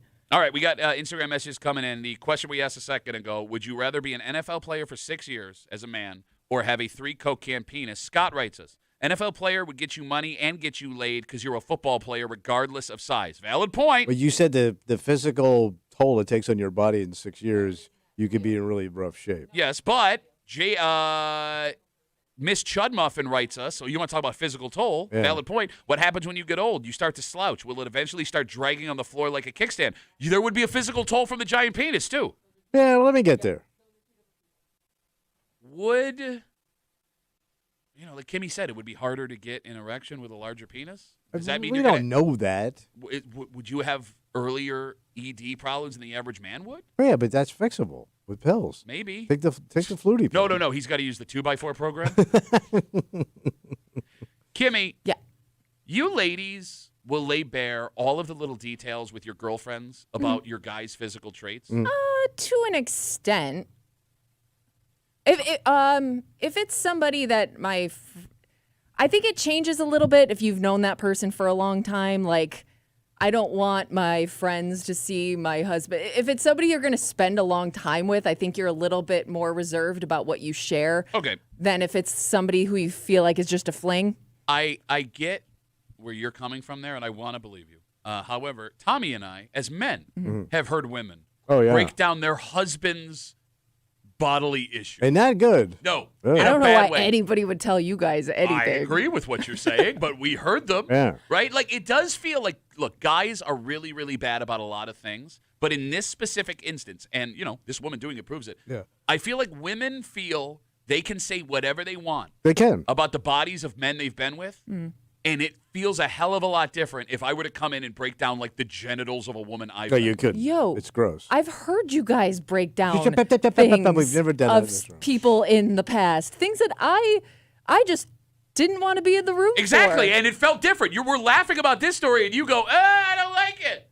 Well, no, I mean, it's not like I knew any of these people, but I wouldn't say that you guys don't also do the same thing. I wouldn't do it with someone you knew personally. I wouldn't do it with somebody you knew personally. Well, good. Then we're on the same page. Damon writes us on Instagram. He's going with 3 Coke can penis over the NFL player. He says that's the gift that he's taking the crank. Yeah, keeps. I mean, I guess not in that way, but yes, he's going taking it some way. Do guys not want to seem like they're settling in stuff like this? Like, if you're making fun of the body of a woman you've been with, you're kind of saying, like, that's the best you can do as a man. Do you understand what I mean? Yeah. Mm-hmm. Like, do men have more pride in protecting? Like, you want everyone you know to think that every chick you've ever been with is, like, the hottest chick ever. Right? You get what I mean? Like, Kimmy, you can tell your friends weird things about guys you've been with, and they're not going to lose respect for you. Whereas if any other man other than Tommy and I came in and started talking about, like, exes' bodies, they'd be like, oh, it's the best you go. You busted. It's the best you can do. They're going to say it just like that. Yeah. I'm wondering, too, like, so this guy's... Matt Khalil, the NFL player. His wife was a supermodel. Supermodel SI. Yeah. SI. Yeah. And now he's with a different woman.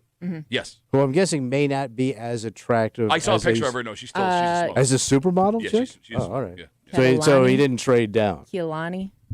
Kehlani, bro. Name like Kehlani? Kehlani. She's good. That's a hot name. Okay. There's she's very attractive. Yeah. All right, so he didn't trade down. So I'm saying, Oh, because do if they you have a kid traded together? down to find a garage that fits. Yeah. Oh, that you forgot about. I mean, if this guy has kids, I could also see this being a problem. That's not his kid. It's sneaking out the bottom of his pants. No, there's a picture of a child. It was a joke, Kevin. I don't think his kid looks like a penis. I hope not. But that would explain some things. You know what the craziest part? What's the craziest part? During labor, the kid just walked out. He was spinning a cane and he had a top hat in his hand. Hello, my baby. Hello, my honey. Hello, my ragtime gal. So why wouldn't he want this information No, out? look, you're right. If you have kids, I didn't think about the kids either. That one could day, be an issue. Oh, boy. All right, Jake asks a very good question. Okay. Let's say this lawsuit that he's filing against his ex-wife goes to court, right? Penis court. Does he have to, Jake asked, Duffy on WCMF, does he have to prove it in court to win this lawsuit? I would demand it. Yeah, I know you would. I'm talking about the average Make person. him pull it out. Didn't Mike Tyson have to do this in that sexual assault trial? So I thought Michael Jackson had to expose his penis to a forensic guy because one of the kids described it, and so it had unique marks on his penis. But both of those were criminal trials. Yes. Maybe this is different. Because, I mean, you wouldn't have to prove you had a big penis. You just said you did. Whether or not you have it, she said it. Right. Right? Okay. So maybe he doesn't have to whip it out. Whip it out, court. Sorry to disappoint you. By the way, they're going to have to take the door off the hinges if we're going to do that. So his ex-wife still has his last name, too? Yes. Haley Khalil. Yeah, she does. Not great. All right, well, good luck to Matt Khalil, his lawsuit, and his giant penis. Let's take a break. This is such a discount airline that their planes are the size of Matt Khalil's penis. Yeah. And this discount airline, arguably the most famous of all the discount airlines, took its final journey from Rochester yesterday. I don't know if I'd want to do that. It's not the final one ever. No, but the attitude might not be there. You know what I mean? The gung ho, let's get this baby off the ground. Yeah. It does feel like there's a shift happening right now. Yeah. And we'll get into it next here in the break room on CMF.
It's the end of an era, Tommy. What happened? An era that a lot of people are not going to miss. Because with this specific company, it is one or the other. Either people love this for the economy of it, or they despise it for the experience of it. But it does seem, not just with this company, there is a change in how we have been flying lately. Oh. You're hanging out in the break room, Rochester's Classic Rock, 96.5.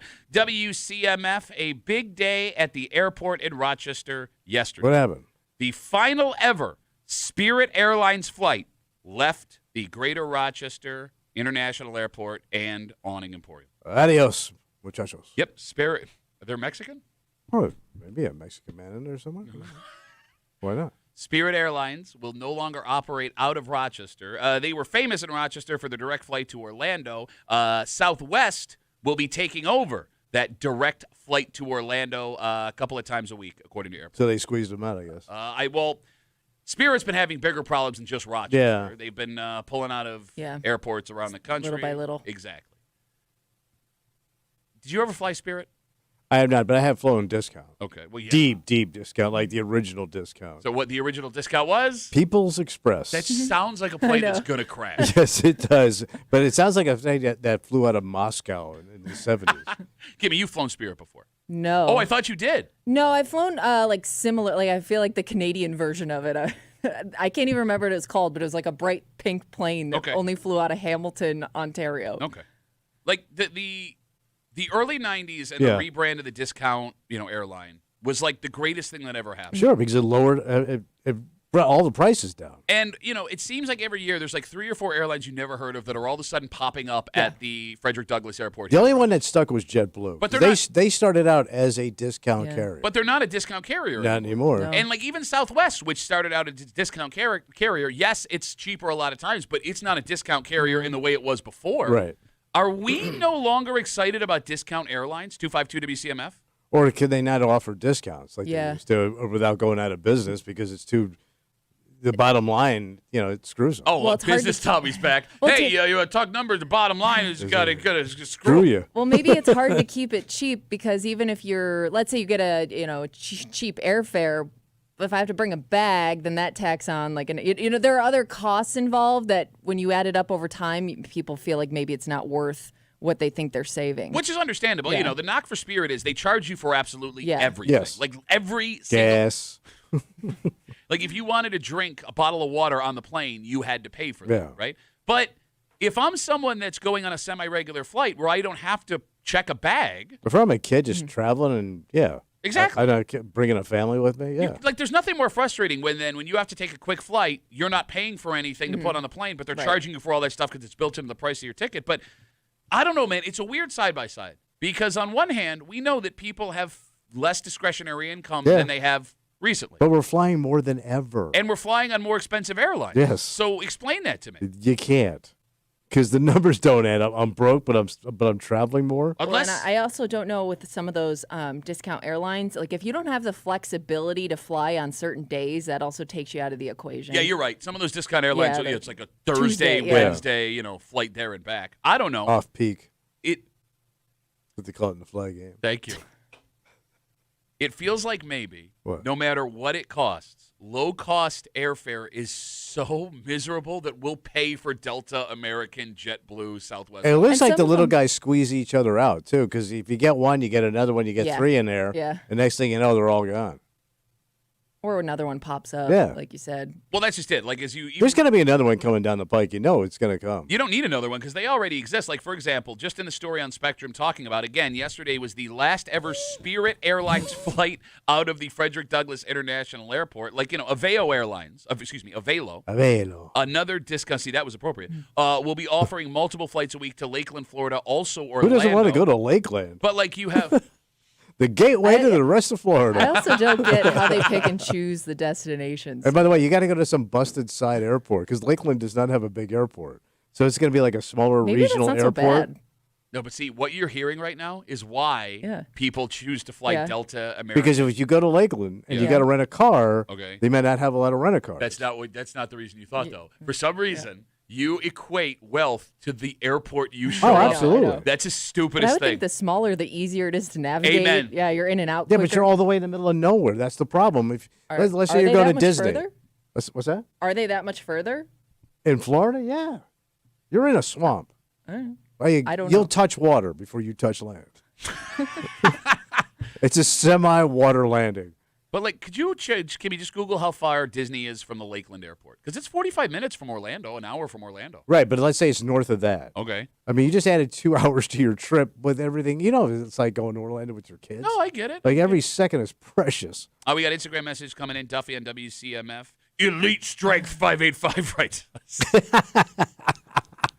Never had a problem with Spirit. Direct to Fort Lauderdale in under 3 hours. Always on time, around $100 a trip. You can't drive to Albany and back for $100. What are you driving, a semi? By the way, What? that's an alcoholic. What do you mean? He's doing regulars to Lauderdale. Unless he's selling stuff, he's chasing something. He could just be going to hang out in Miami with his buddies. Yeah, that's what he's doing. He's got elite strength. Wouldn't you be hanging out in Miami with elite strength? Kimmy, what do you got for us? It's only like 45 minutes. So it's the same distance to Disney, you idiot. Nah, with traffic, bro. You catch it. Whoa, you got the Lakeland traffic. You get stuck on I-4, it's a nightmare. No, I'm with Kimmy. It is weird how, like, when you get off on an airport, what airport you get off in makes you feel fancy. I had to fly. My agent was out of Grand Rapids, Michigan when I was doing comedy towards the end. And I would have to fly to Grand Rapids like 3 times a year. And it's a smaller airport. It was the greatest experience of my life because you get off the plane and you're gone. Yeah. It's like flying home to Rochester. You get off the plane, 30 steps, you're already back at your car, right? Yeah. You get off at LaGuardia, JFK, Atlanta, process. Oh, my LA. God. Hollywood. The Sunset Strip. Dip. Like, How much longer is it going to take you to get your luggage Yes. if you check something? Like, it shouldn't take me an hour from the plane landing to me getting to a car, and then you're not even accounting for But traffic then you're out in of the airport. Bustedville. So what? You're not where the action is, know, baby. some of You're the- in Lakeland. I love seeing a small airport. I'm like, yes. This is going to make my life so much easier. And I figure if something happens, they don't have the resources to get my ass out of this plane. No, but what? They're going to show up with a tractor, drag it out the runway. That's what you deserve. No, but even major city airports, like if you fly into LaGuardia, it's 45 minutes to get into the city. If you fly into D.C., it's 45 minutes to get into the city. You fly into Orlando, it's 45 minutes to get to Disney. You're not saving the time you think you are. Yeah, but- Stupid, and you're dumb and ugly. Plus, when you get there, they don't have any amenities if you got to wait for your plane. They What have a amenities crap do you need bar, at the no airport restaurant. while you're leaving? No bars, no restaurants. Not a single luxury. You do a little shopping. Shut up. Shopping when you Yeah, land? I know. No, let's say I got a layover. Okay. Or let's say You're I gonna got have a You're layover not in gonna- you're not Lakeland. gonna have a Lakeland layover. layover. Oh, let's say I got to yeah. get to Lakeland and I got to get there early, right? You know, Okay. 2 hours. What am I going to do in Lakeland Airport? Hit the vending machine? Yeah. They have like one coffee shop. You're probably fine. And it's probably One a low-end cafe. coffee. Not Oh even my good God. coffee. Bro, you I are bet you they ain't got any Starbs. You are Everywhere has a star. Nah, I bet you Lakeland Airport, you can look it up, no Starbucks. All right, let's look. Hold on. They probably got 7 Chick-fil-A's in the joint. Okay, hold on. Dylan just wrote us. What? He says, I flew a Velo from Rochester to Charlotte for the Bills game. This is the airport you land in. It's 2 gates. It's the entire thing. It's Yeah, like I had a friend that flew out of there. it's like our Yeah. studio. Oh. It is tiny. But that's Charlotte? This It's is like Concord. at one out. Yeah. Oh, right they're outside. concourse. No, Concord, North Carolina. Oh, is the I airport. thought you said Charlotte. Okay. Hey, Well, what? it's near there. To go to Charlotte, he flew into a smaller airport outside of Charlotte, which is in Concord, North Carolina. Yeah, I don't want to find this some backwoods deliverance airport. What are we looking up, Kimmy? I was looking up what. Oh no. The Lakeland Airport Yeah, ain't what got they squad, have man. inside. They got no food court. No, because I just went to Kansas City a couple of times. Again, their airport's smaller. It's great. It's Yeah, the but greatest thing that's a middle-sized city. It's about the size of Rochester's airport. It's not Really? that much. I mean, it's a little bit bigger, but it I reminds mean, it's got to be bigger than Buffalo's. And Buffalo's a way nicer airport than ours. I disagree with that. Oh, do you really? Yeah. Oh. It's just a place you get on a plane. You're so, Yeah, I know what an airport no, you're just, does. You're so effing So- we're They have like these 2 eateries in there. Eateries, You would- man, the that's pretty Sora vague. eatery and the What happens to your marketplace. mom? Welcome to Lakeland. Here's your eatery. Let's take a break. We have an article in front of us that I would like to call BS on. Okay. Because, despite the changes in gender roles, I would argue that it's still pretty common for men to spend more money on women than women are Oh, spending on yeah, men. of course. A Okay. blowout. But not to this degree. Really? Because, look, I'm going to tell you the numbers, and I am dying to know if immediately you go, yeah, that sounds right. Yeah, that sounds okay. We'll do it next here at the break room. Let's see you, man.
This statistic cannot be true. What's that? I get maybe 50 years ago, adjusted for inflation, the gap maybe is this wide.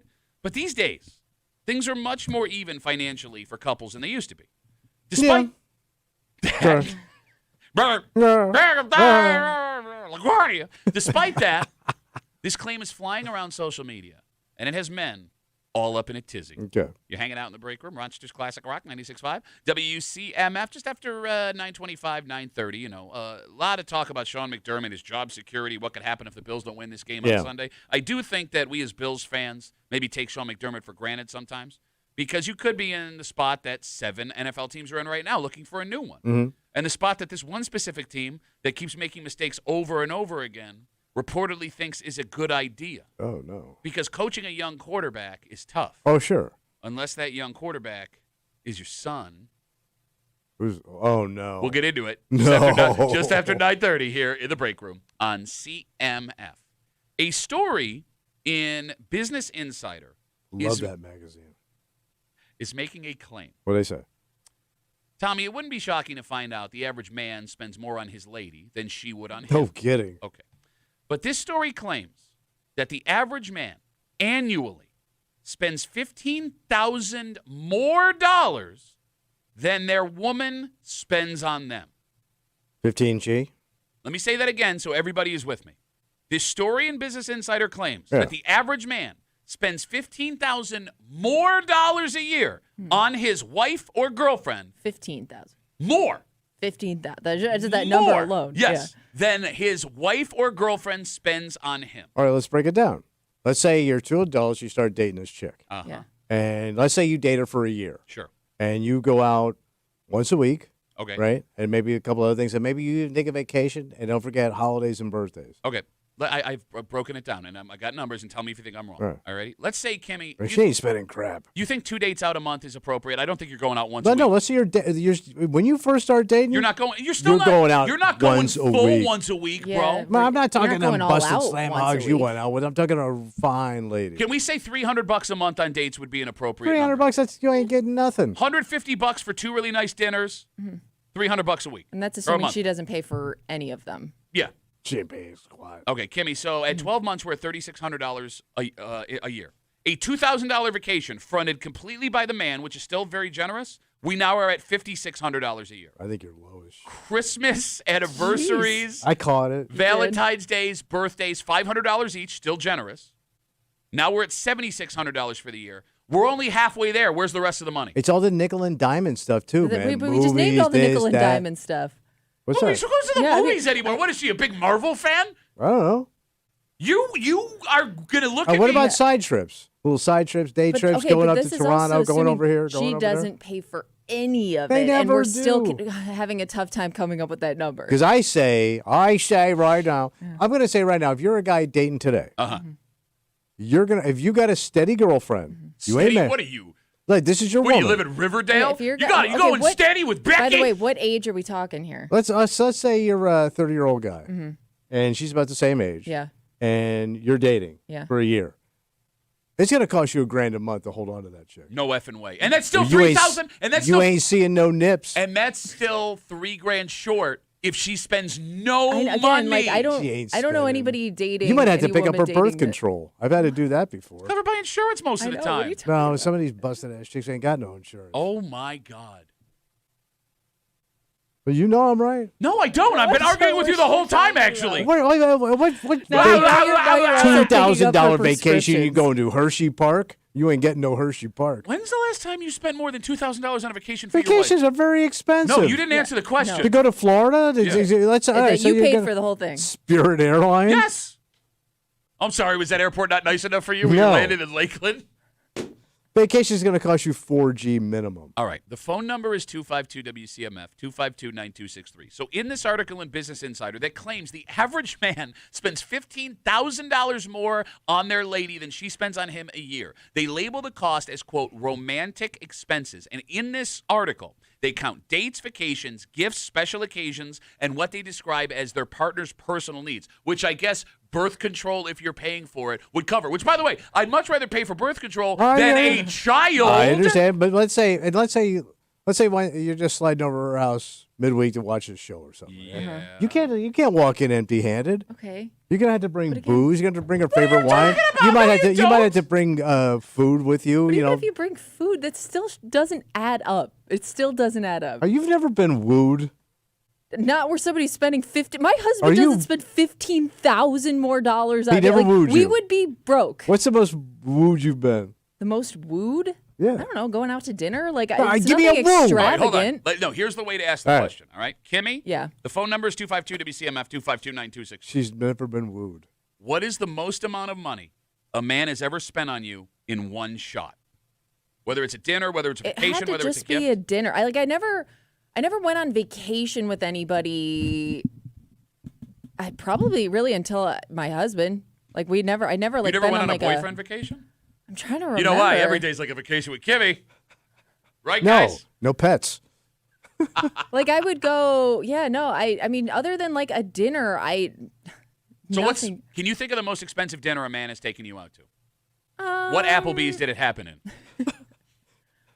It was never anything crazy. Can you cut my tenders into dinosaurs? Thank you.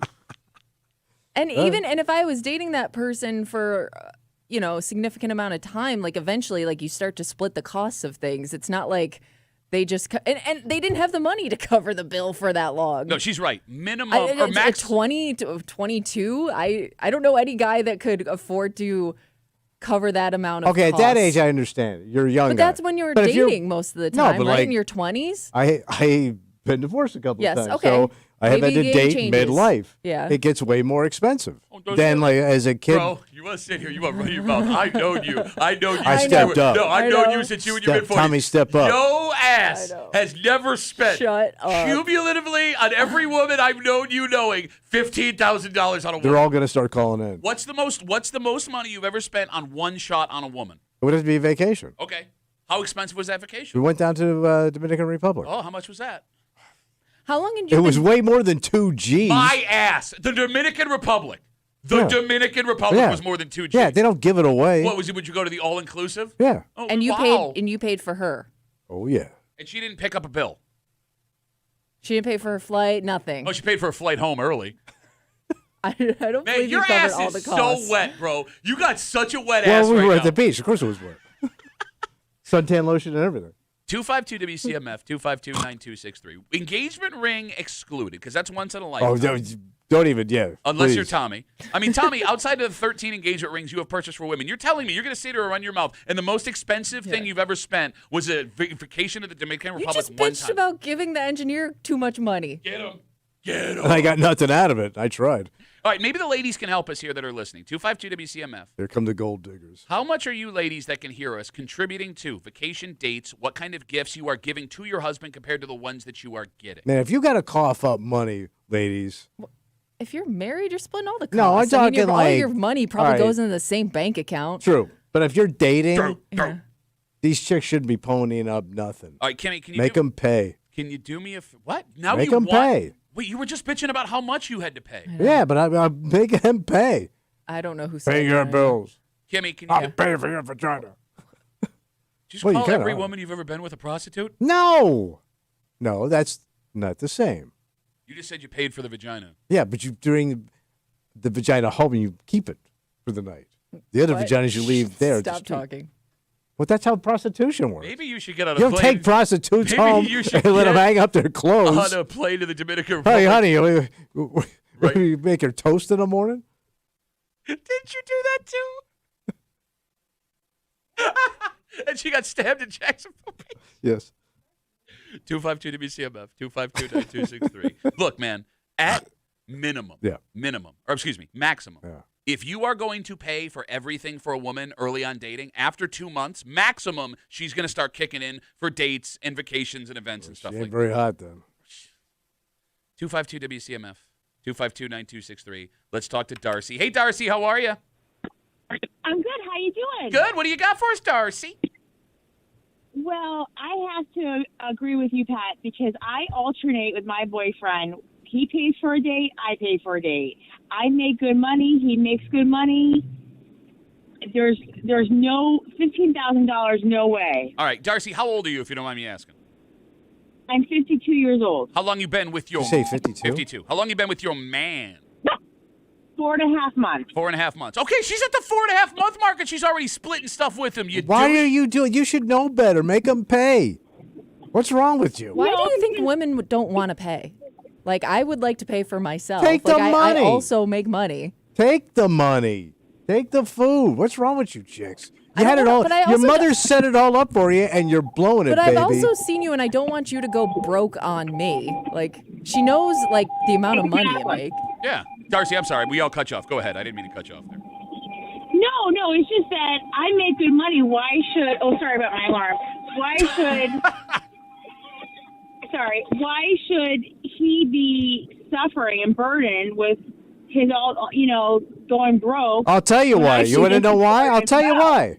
What? Because you make half the money, but you got all the vagina. Oh, you Use it to your advantage. Pandering You're ass holding bitch. the cooch, man. But if I really like a person, I don't want to watch them struggle to pay for something. Struggle. Darcy, would you let your You're boyfriend? giving it up. That's a struggle. Would you let your You're boyfriend? giving up pay- your precious flower Darcy. that God gave you. She's 52. All right, Darcy. Would you Your let your withered precious flower? Darcy, would your you let- dry arrangement. Would you let your boyfriend pay for an entire vacation for the both of you guys right now?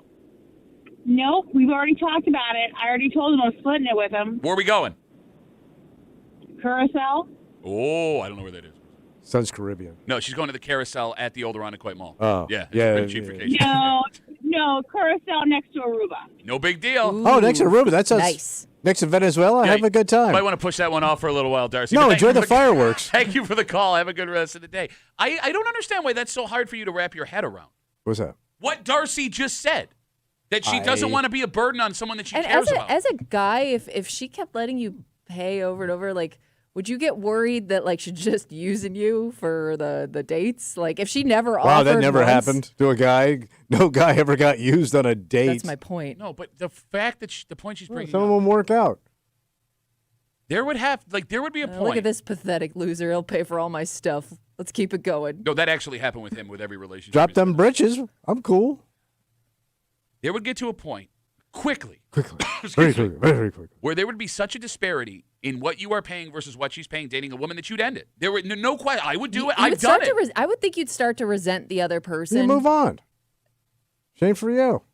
No, I'm saying yes, that's what I'm saying. I can't. Kimmy's right. I would start to resent the fact that you're just using me as a piggy bank. Well, if she's using you and not giving you anything, if you ain't getting reciprocated, You're acting like you're big, like Mr. Moneybags. Nothing to me to cover the cost of this. I got it. You know I knew you.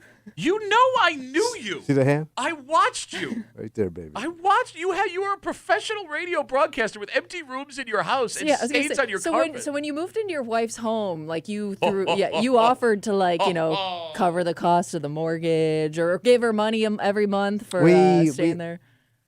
We haven't had that conversation yet. We're still right. waiting for everything to settle down in the Middle East. Sure. 252 WCMF, 252-9263. Again, if you're just joining us, an article in Business Insider claims that the average American man spends $15,000 more a year than their lady spends on By the them. way, you also got to consider this is a national survey, Yes, right? yes. Big expensive cities, Okay. where your money is different than going out to dinner in Rochester. There's a big difference here in Chicago, New York, or San Francisco. And that means she would also be spending more when she's pulling her part of it. Again, Does she? this is not $15,000 a year. This is $15,000 more than Yeah, she is spending yeah. on you. All right, 252 WCMF. Let's talk to Alicia. Hello, Alicia. Hey, I think this survey must have been only done by men because it seems a little skewed. And second of all, Tommy is the biggest gold digger in there. You sound like Teddy.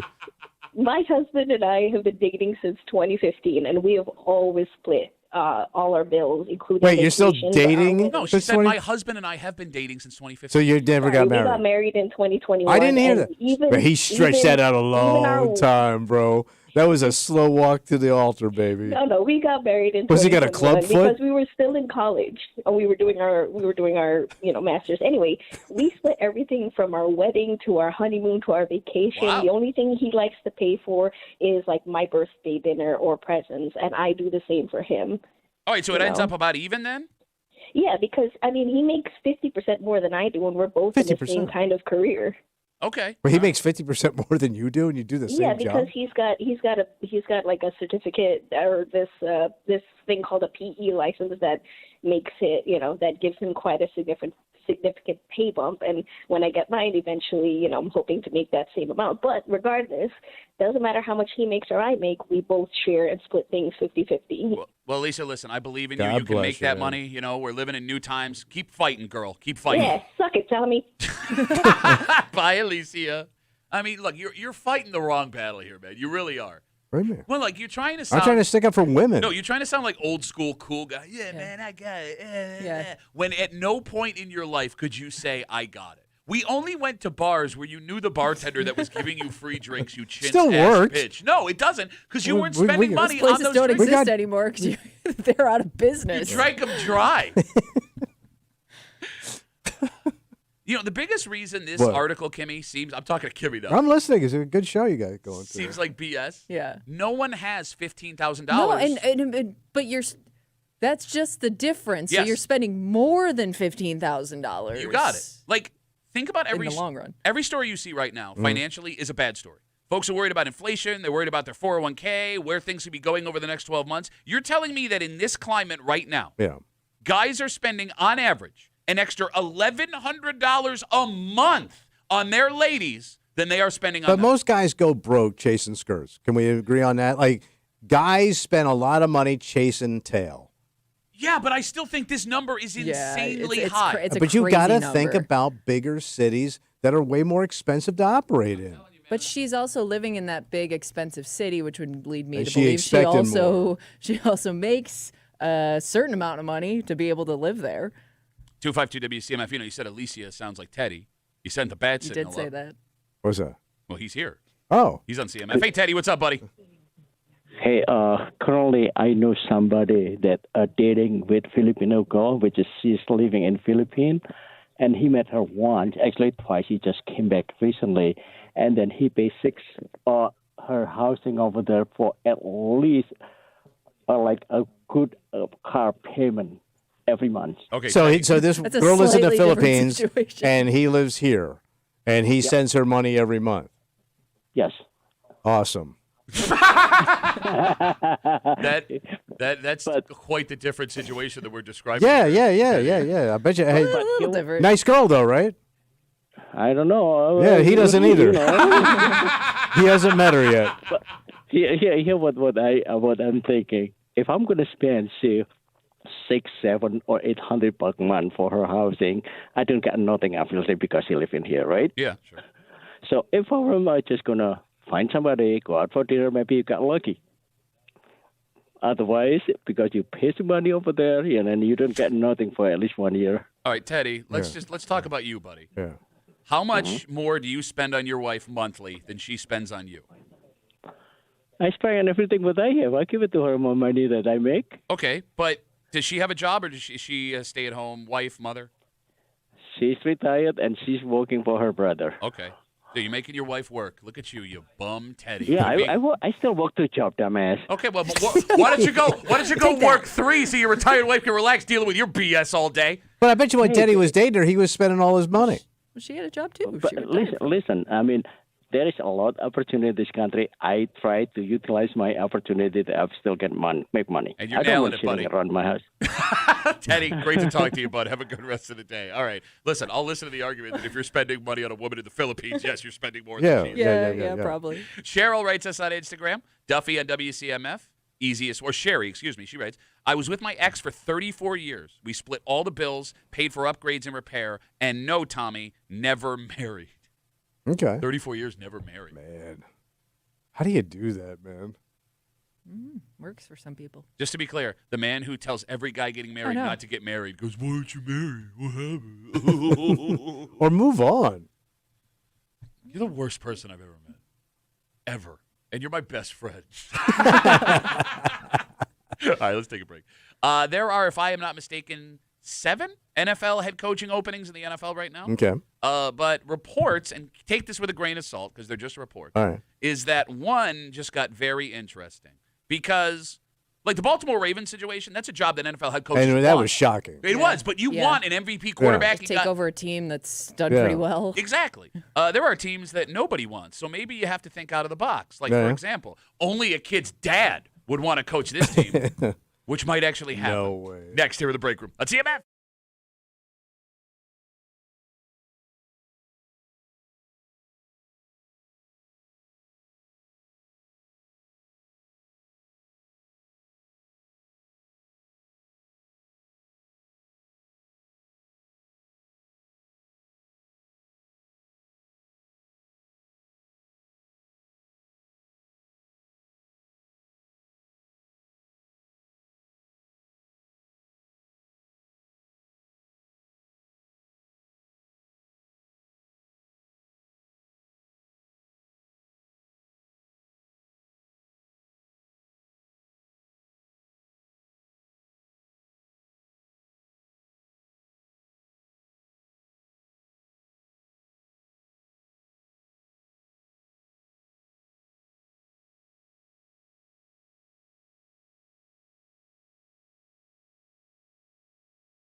I mean, you would have to admit this would be exciting.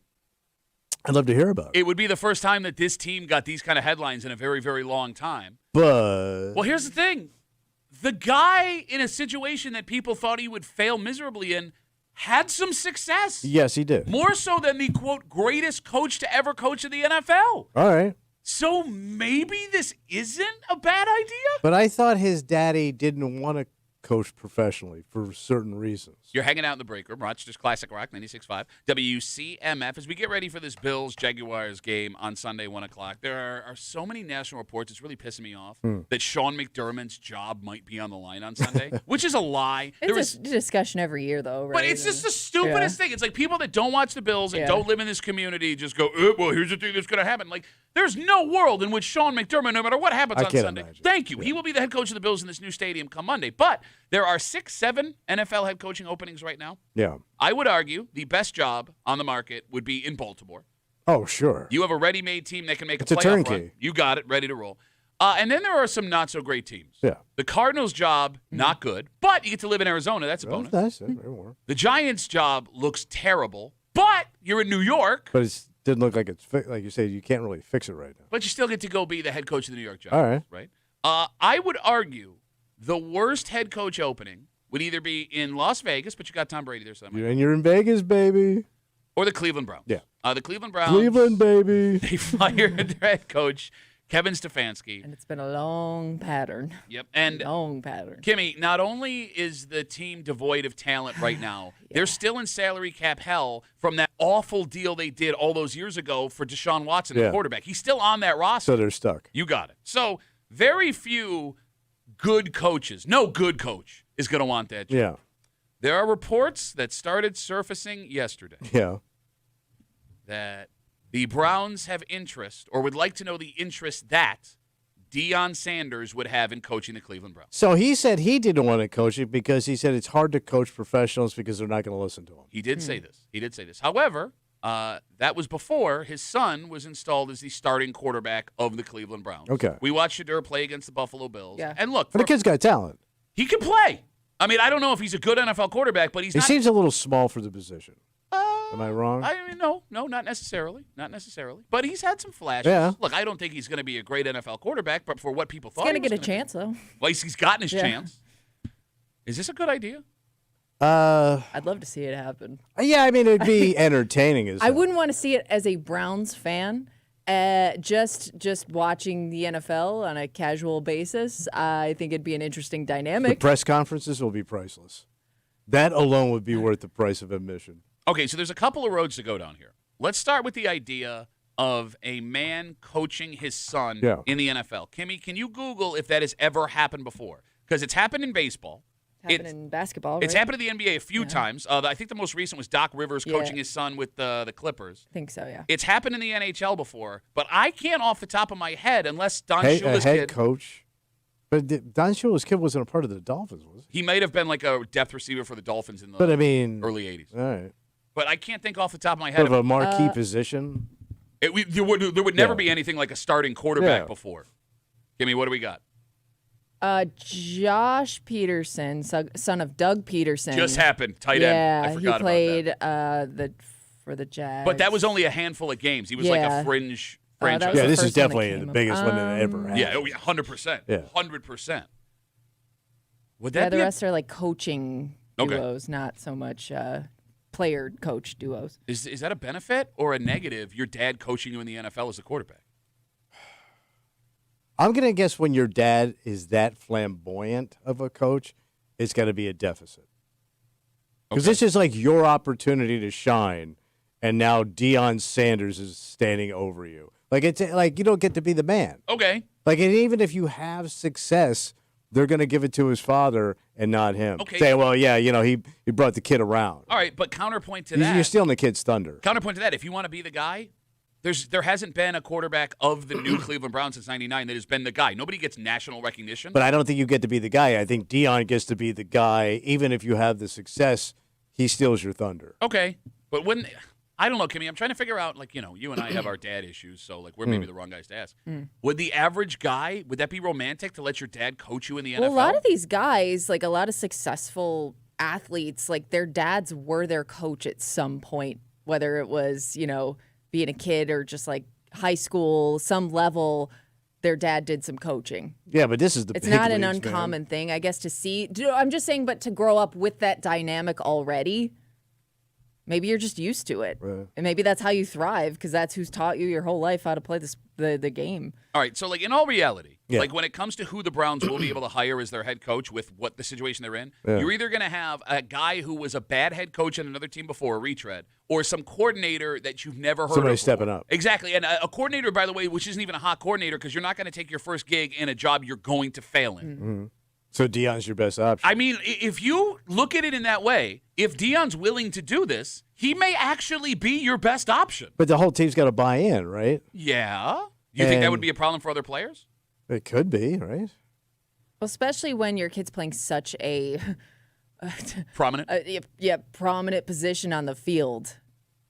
I think that complicates things too. He's not just like, an offensive lineman or somebody. I mean, this is like the guy that's running your offense. All right, look, I don't know how I feel about Deion Sanders as a coach because he's done some great things and he's done some things where I'm like, what are you doing, like personally? But if you're going to stand back at 1,000 feet, Yeah. you have to admit he has had way more success at Colorado than people thought he was going to have. Sure. Yeah. He had a Heisman Trophy winner, right? They had winning records up until last season. Bill Belichick, the greatest NFL coach of all time, walked into North Carolina this year and fell flat on his face. Deion Sanders, in his first ever coaching jobs, did way better at Jackson State and Colorado than Belichick did in North Carolina. Yeah. And that's with all those resources he had there. But I also don't know how invested Deion is given his health. Okay. He's getting very poor health. All right, yeah. So for those who don't know, So- he's got kidney issues. There was a cancer scare? Oh, he has cancer. Okay, he has cancer. Yeah, he's got issues going to the bathroom. I mean, he broke it all down in that press conference. Sure, Yeah. sure. He's not in a good way. But how many guys would be able to have this opportunity to coach Oh. their son in the NFL? I guess you take it. Did he say he's interested? No, He's so thinking about it? there's been no comment from Oh. Deion. And in all reality, this may be nothing. Yeah. The report is the Browns are going to try and gauge interest in whether or not See where Deion he's would at. be Yeah. willing to do so this. they would love to have him. Well, no, that's not what they said either. They're going to gauge his interest because I Oh. think the Browns understand that there aren't a lot of coaches that want this gig. Yeah. They're going to be moving into a new suburban stadium in a couple of years. So this may also be a Transition. this will sell a couple of tickets. It'll get us some. oh, it'll attention. sell some tickets. We're going to be bad, so we might as well give them some entertainment before we actually invest in the team again. Yeah. What would be the negative for Deion doing this? Just fall it on your face. Yeah, I the mean- team sucks, and you're the head coach now, so that's on you. And you gave up your college gig. Yeah. Not saying like you couldn't find something else again, but you don't want to go somewhere and fail, or And you especially could somewhere fail you miserably. think, you think you don't have a chance. You could fail miserably, but you're there with your son. You're going to make a hell of a lot more money in He Cleveland. don't need the money. Let's face it. I can't imagine money being the issue for this guy at this point in his I mean, career. I'm sure he's getting paid pretty well. You also don't have to recruit being an NFL head coach. No. It's less work, arguably, Yeah. right? But it's also a 24/7 job. Yeah. I really want this to happen. Oh, I do too. Really, really, really want this to happen. And I think I might cheer for the Sanders boys if it were to happen. The Sanders men, The Sanders gentlemen out there out in Cleveland. the gents. I don't know, man. It is romantic. Like I remember watching Doc Rivers and his kid. I enjoyed watching that. I don't know, like I know Ken Griffey and his dad didn't it wasn't a father coach thing, but like when I was a kid watching like a father and a son share an outfield together in Seattle, that was really cool. But Deion's so out there. Okay. He's so flash. Yeah. It's a different kind of coach. You know what I mean? And like I can't think of any other coach that would bring that kind of energy to the sideline than Deion. There's no other coach in the league. The ghost of Jerry Glanville. That would have to be it. You know he died. No. No, I'm serious. Jerry Glanville's dead? Yeah. Somebody tell Elvis. Ain't no seats for you, son.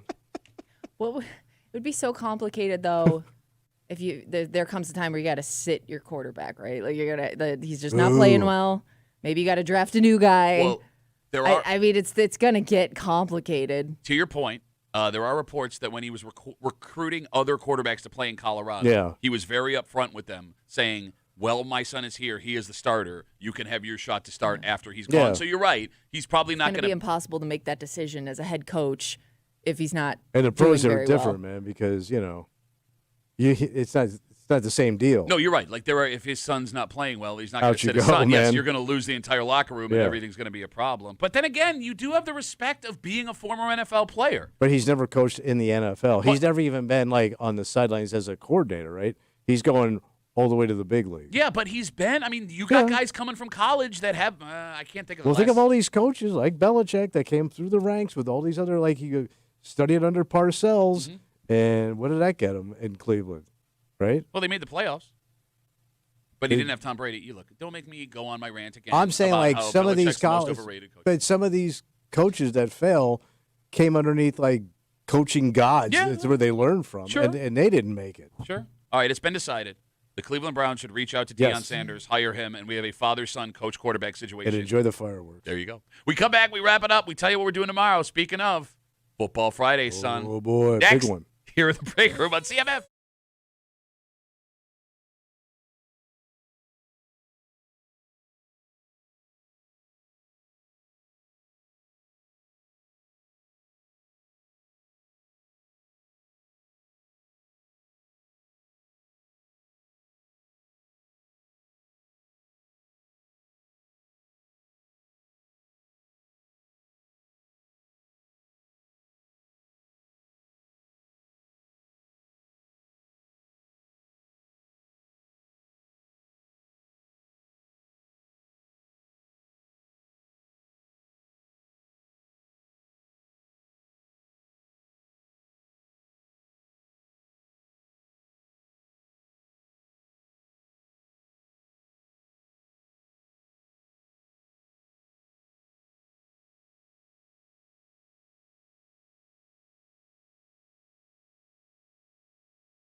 Give me a rapperoo. The old Thursday rapperoo. For a Thursday break room CMF that makes tomorrow a Friday. Oh, so much. It's a big Friday. Well, creeping it out. Oh, yeah. First of all, we got our creep cap. All the disgusting things. That's we not gotta good. get to that. Yep. She makes it.